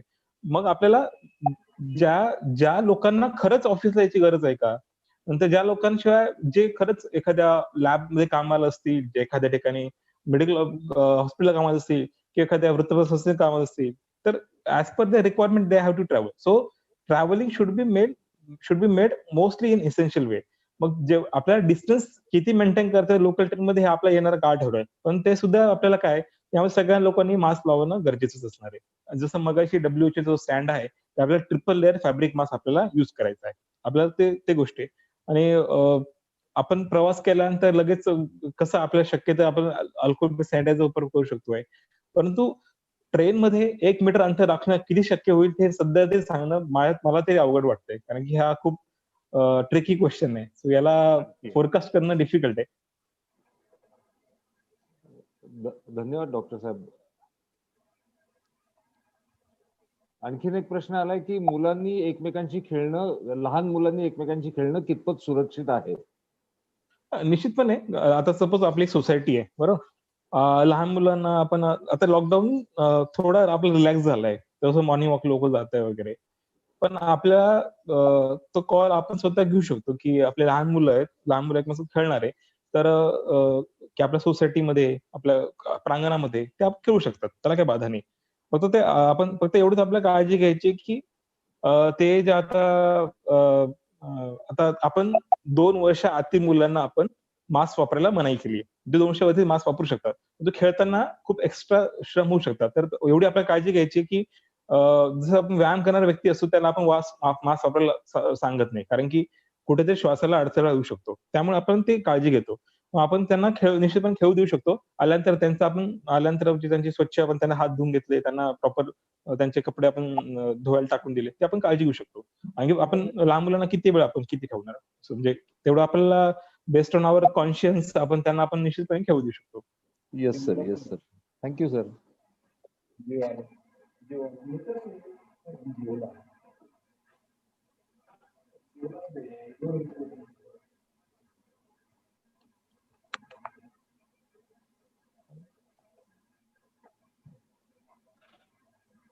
आणखीन कोणाचे फारसे प्रश्न दिसत नाहीयेत आता.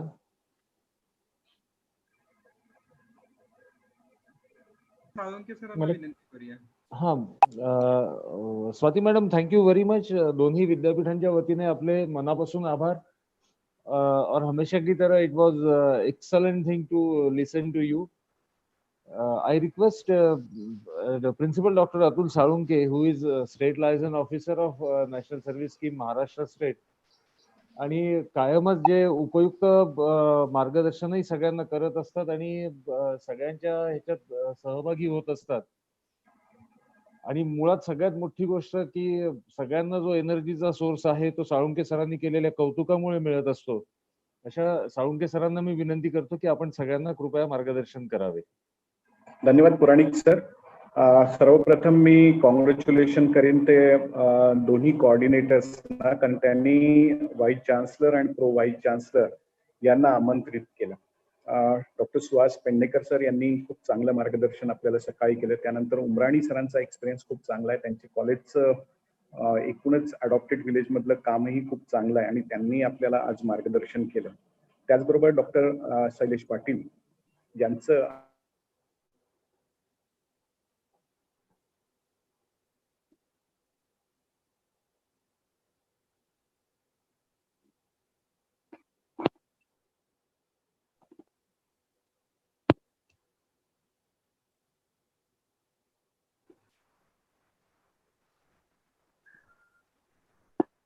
दुसऱ्या मोठ्या अशा महत्वाचा भाग होता. टप्प्यामधला एक चांगल्या उपक्रमाकडे गेलेलं असा प्लॅटफॉर्म आहे की ज्याच्यामुळे आपल्या विचारांची दिशा आणि आपली विचारांची दिशा ठरवली की आपोआप आपण समाजाला सुद्धा परिवर्तन करू शकतो. आणि म्हणून जेव्हा माझ्या स्वतःच्या विचारामध्ये बदल होतो, माझं विचारधारा बदलते, की आपोआप मी समाजाला सुद्धा विचारधारा बदलवण्यास प्रवृत्त करू शकतो. ही ताकद फक्त NSS मध्ये. आणि म्हणून NSSच्या माणसांना, NSSच्या लोकांना अगोदर सजग करणं ही यामागचं पहिलं आपलं उद्दिष्ट आहे आणि ते सफल होताना मला दिसतंय. कारण आपण सजग झालो म्हणजे मग आपण स्वतःला सुरक्षित केलं की मग मी इतरांची सुरक्षितता पाहू शकतो. त्या दृष्टिकोनातून ह्या स्टिग्मा आणि डिस्क्रिमिनेशन बद्दलची दोन्ही ट्रेनिंग आपण खूप सुंदररित्या केलेली आहेत. त्यामुळे मी तुम्हाला एकदा धन्यवाद देतो. माझं आपल्याला सगळ्यांनाच विनंती आहे की आत्ता आपण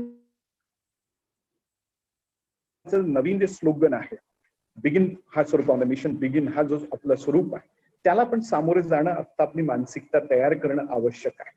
आणि म्हणून या सामोरे जाण्यासाठी आपल्यामध्ये एक वेगळ्या प्रकारचं थ्रिल असावं, वेगळ्या प्रकारचं एक मोटिवेशन असावं. म्हणून आपण ट्रेनिंग घेतोय आणि आपल्याला माहिती आहे की उद्या आपण एक सगळ्यात मोठा इव्हेंट आपण साजरा करतोय आणि तो इव्हेंट म्हणजे भारत सरकार आणि कवयित्री बहिणाबाई चौधरी उत्तर महाराष्ट्र विद्यापीठ यांच्या एकत्रीकरणामधून आपण 2 दिवसाची webinar with research paper publications अशा एक जॉईंट प्रोग्राम घेतोय. आणि म्हणून त्या जॉईंट प्रोग्रामसाठी आपल्याला एकत्र येणं आणखीन उद्या आवश्यक आहे. त्या दृष्टिकोनातूनही आपल्याला अधिक माहिती त्यातनं मिळेल की आपण आता डिझास्टर याच्यामधून आपण जातोय तर आपली प्रिपेअरनेस कशी असावी याबाबत आपल्याला लोकांचं मार्गदर्शन उद्याही आपल्याला मिळणार आहे. आणि युनिसेफ तेव्हा आपल्या बरोबर आहे. तर ह्या गोष्टी आपल्याला आवश्यक असल्यामुळे आपण त्या दृष्टिकोनातून कसे सजग होणार आहोत हे महत्वाचं गोष्ट आहे. पण मला आता पुढचा प्रश्न भेडसावायला लागलेला आहे की कोविड किती दिवस आपल्याला परमिट करणार नाहीये हे सांगता येत नाहीये. आणि मग अशा परिस्थितीमध्ये आपल्याला NSS पुढे चालवायचं आहे. NSS मध्ये आपल्याला मुलांना 120 तासही कंप्लीट करायचे आहेत आणि आपलं टार्गेटही कंप्लीट करायचं आहे. आणि 7 डेज स्पेशल कॅम्प जो आहे त्याला आपण काही अल्टरनेटिव्ह करणार आहोत का, या बाबतीमध्ये केंद्र सरकारमध्ये सुद्धा विचार विनिमय सुरू झालेला आहे. मग अशा विचारांच्या दिशेमध्ये आपलं योगदानही तितकंच महत्वाचं आहे. म्हणून आपल्याकडनं फीडबॅक मागण्याचा आमचा आजचा हा विचार आहे. तर आपण सगळेच या ठिकाणी जेवढे सहभागी झालेलो आहोत, विद्यार्थी असतील, कार्यक्रम अधिकारी असतील, डायरेक्टर्स असतील किंवा डिस्ट्रिक्ट कोऑर्डिनेटर्स असतील, मी आपल्याला विनंती करतो की आपल्याला काही आयडिया आहात का की याच्या पुढे आपल्याला विद्यार्थ्यांना ऍडमिट केल्यानंतर आपल्या NSS ला रन करायचंय, आपलं युनिट रन करायचंय, तर ते युनिट ऍक्टिव्हिटी राबवू शकतो. कारण फील्ड वर्क करणं आपल्याला किती परमिटेड आहे हा मोठा भाग आपल्या समोर आहे. तर अशा वेळेस तुमच्याकडनं जर फीडबॅक आले तर ते फीडबॅक आम्ही दिल्लीपर्यंत पोहोचू आणि त्याप्रमाणे ऍक्शन प्लॅन तयार करू. माझा ऍक्शन प्लॅन ऑलरेडी तयार झाला, मी तो दिल्लीला पाठवलाही, तो अप्रूव्ड पण झाला. पण त्या व्यतिरिक्त ह्या सगळ्या ऍक्टिव्हिटी आपण रन करणार आहोत का, तर मला शंका आहे. म्हणून मी आता शिवाजी विद्यापीठ कोल्हापूरला आपण प्रेरणा शिबिर दिलेलं आहे ह्या वर्षाचं आणि तेही आपलं ऑनलाईन होणार आहे. त्याच्यातही मला असं लक्षात आलं की मी मुलांना गुगल क्लासरूमवर आणण्याचा प्रयत्न करतोय. म्हणजे त्या दिवशी जे लेक्चर होईल ते लेक्चर झाल्यानंतर त्याचं मटेरियल अवेलेबल केलं जाईल, त्याचे असाइनमेंट त्या मुलांना गुगल क्लासरूमवर जाईल. म्हणजे एक प्रकारे टेक्नॉलॉजी सावी करण्याचा माझा त्यांना प्रयत्न आहे की जेणेकरून गुगल क्लासरूम काय असतं, गुगल क्लासरूम मधून आपण असाइनमेंट कशी कंप्लीट करू शकतो, गुगल क्लासरूमवर आपण अपलोडिंग कसं करू शकतो, ह्या गोष्टी शिकायला मिळतील. कारण आत्ताच 5 दिवसापूर्वी फॅकल्टी डेव्हलपमेंट प्रोग्राम कंप्लीट केला स्वतःच. मदन मोहन मालवी यांच्या अंडरमधला जे काही ट्रेनिंग इन्स्टिट्यूट आहे त्यांचं आणि हैदराबादचं मनरेगा इन्स्टिट्यूट आहे त्यांच्या संयुक्त विद्यमाने ते FDP मी कंप्लीट केला 5 दिवसाचा. आणि तिथे सुद्धा गुगल क्लासरूम होतं आणि मी सुद्धा स्वतः जॉईन झालो गुगल क्लासरूमला आणि स्वतः असाइनमेंट दिलेले आहे. त्यामुळे मला तो एक्सपिरियन्स खूप चांगला वाटला. म्हणजे एकदा असाइनमेंट येतं, त्याचं आपण अपलोडिंग करतो, आपण उत्तर लिहून पाठवतो, त्याचा एक वेगळा आनंद मिळतोय की ह्या टेक्नॉलॉजीमध्ये आपण ह्या गोष्टी करू शकतो. म्हणून आपण आता 120 तास आपल्या मुलांचे कसे करणार, 7 डेज कॅम्प साठी आपल्याकडे अल्टरनेटिव्ह काय आहे, आणि जर 7 डेज कॅम्प करणार असू तर आपण कशा पद्धतीने मुलांची सिक्युरिटी आणि गावाची सिक्युरिटी करणार आहोत. कारण गावामध्ये सुद्धा आता आपल्याला ते सहभागी करून घेतील का, हाही मोठा प्रश्न आहे. अडॉप्टेड विलेज आपलं आहे, त्याच्यामध्ये आपल्याला ते सहभागी करून घेतील का. जरी आपण जायचं ठरवलं, 15च्या ग्रुपने जरी आपण जायचं ठरवलं, पूर्ण प्रिकॉशन्स घेतलं, तरी गाव आपल्याला घेणार आहे का, आपल्याला विचार करायचा आहे. पालक आपल्याला किती परमिट करणार. मग अशा वेळेस आपल्याला कोणते उपक्रम कसे राबवायचे, का उपक्रमांची दिशाच बदलवायची, ह्या बाबतीमध्ये तुमच्याकडनं मार्गदर्शन खूप महत्वाचं आहे. म्हणून जी उद्याची जी वेबिनार आपली होते त्यामध्ये आपल्याला खूप मोठ्या प्रमाणावर याच्यावर गाईडलाईन्स मिळू शकते अशी माझी अपेक्षा आहे. आणि आपण त्यामध्ये यावं आणि आपल्याला रिसर्च पेपर, आपल्या सक्सेस स्टोरी त्या पब्लिश करण्याची संधी उत्तर महाराष्ट्र विद्यापीठ रेप्युटेड जर्नल मधून देणार आहे. तर आता आजच्या स्थितीमध्ये 2700 लोकांचं गुगलवर रजिस्ट्रेशन झालेलं आहे. म्हणजे इतका मोठा मेगा सपोर्ट मला वाटतं पहिल्यांदाच मिळतो आणि त्याला सगळं क्रेडिट जातं माझ्या सगळ्या संचालकांना किंवा जे आपण त्याला कोऑर्डिनेटर्स म्हणतो त्यांना आणि डिस्ट्रिक्ट कोऑर्डिनेटरला, की ज्यांनी ती लिंक शेवटपर्यंत पाठवली आणि त्याला सपोर्ट मिळाला. म्हणून पुन्हा मी एकदा दोन्ही कोऑर्डिनेटर्सचा धन्यवाद व्यक्त करतो. देसाई सर असतील, पुराणिक सर असतील, स्वाती मॅडम असतील आणि टेक्निकल सपोर्ट आपल्याला असेल, त्यांना मी धन्यवाद देतो. आणि शेवटी 2 रिसोर्स पर्सन अत्यंत महत्वाचे, स्वाती मोहपात्रा आणि डॉक्टर शैलेश पाटील यांनी आपल्याला आज खूप चांगल्या रीतीने मार्गदर्शन केलं. कारण मी यापूर्वी नागपूरचं जे झालं होतं तेव्हाही पाहिलं होतं, तेव्हाच्या स्लाइड्स वेगळ्या होत्या, आत्ताच्या स्लाइड्स वेगळ्या आहेत. त्यामुळे प्रत्येक वेळी नवीन शिकायला मिळालं. म्हणून डॉक्टर पाटील आपल्याला मी धन्यवाद देतो या निमित्तानं आणि आपल्या सगळ्यांना धन्यवाद देऊन थांबतो. जय हिंद, जय Maharashtra. Thank you sir. Thank you. Thank you sir. धन्यवाद साळुंके सर. थँक्यू. मुंबई विद्यापीठाच्या वतीने मी आपणा सर्वांचे आभार मानतो आणि विशेष धन्यवाद युनिसेफला आणि युनिसेफच्या टीमला की ज्यांनी स्वतः पुढाकार घेऊन हे ओरिएंटेशन प्रोग्राम ऑर्गनाइज केला. त्यामुळे विद्यापीठाच्या वतीने आणि व्यक्तिशः सुद्धा तानाजी पाटील एकदा त्यांच्या डोक्यात हा विषय पूर्ण करायचा आलं की ते ज्या पद्धतीने कम्युनिकेशन सुरू असतं, that is really wonderful thing. आपल्या सगळ्यांचे मनपूर्वक आभार. मी पुणे विद्यापीठाचे संचालक राष्ट्रीय सेवा योजनेचे डॉक्टर प्रभाकर देसाई यांना आमंत्रित करतो आभार प्रदर्शनासाठी. Yes,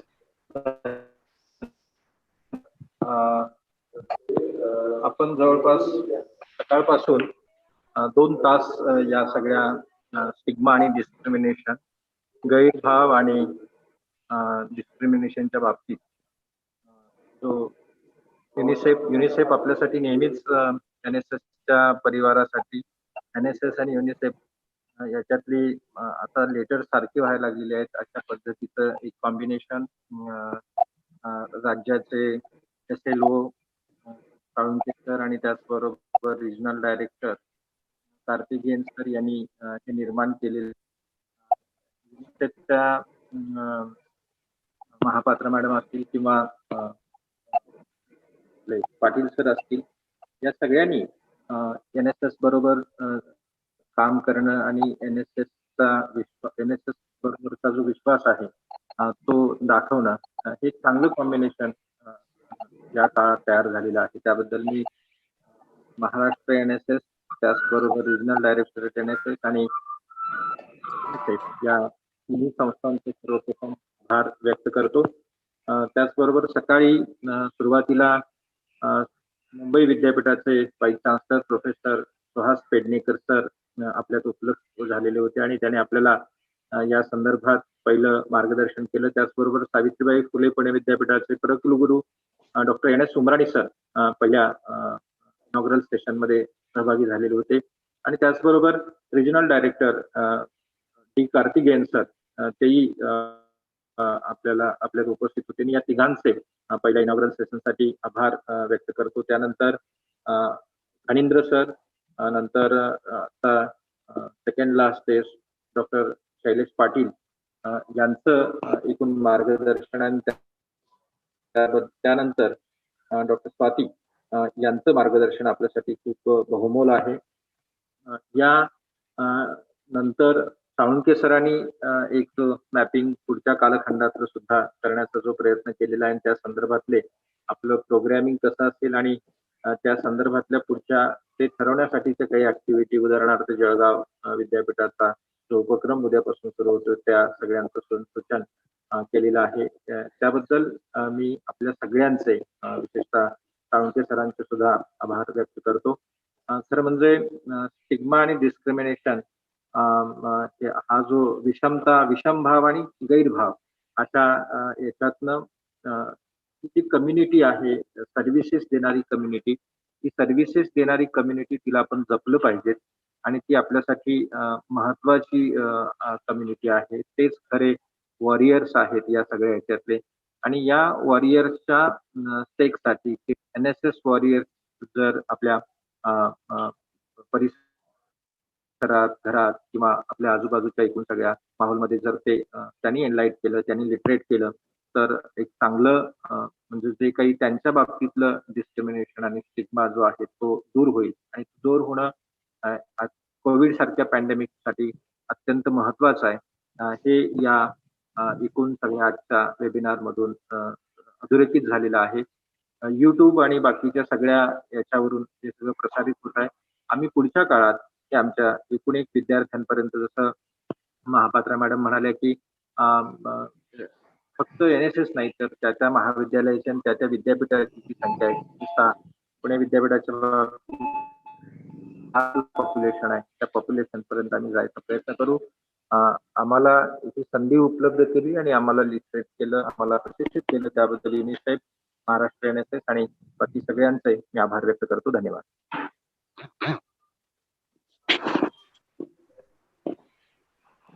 thank you.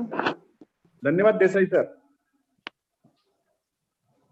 Thank you sir. Thank you sir.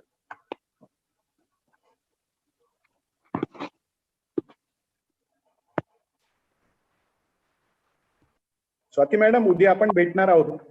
हाँ, हम लोग कल मिलेंगे. Thank you. हाँ, कल क्योंकि डायरेक्टर ज्वाइंट हो रहे हैं और फर्स्ट टाइम है, वो हिस्ट्री है, तो कल हम अच्छी तरीके से उसको बनाएंगे. ठीक है. Thank you. Okay, thank you.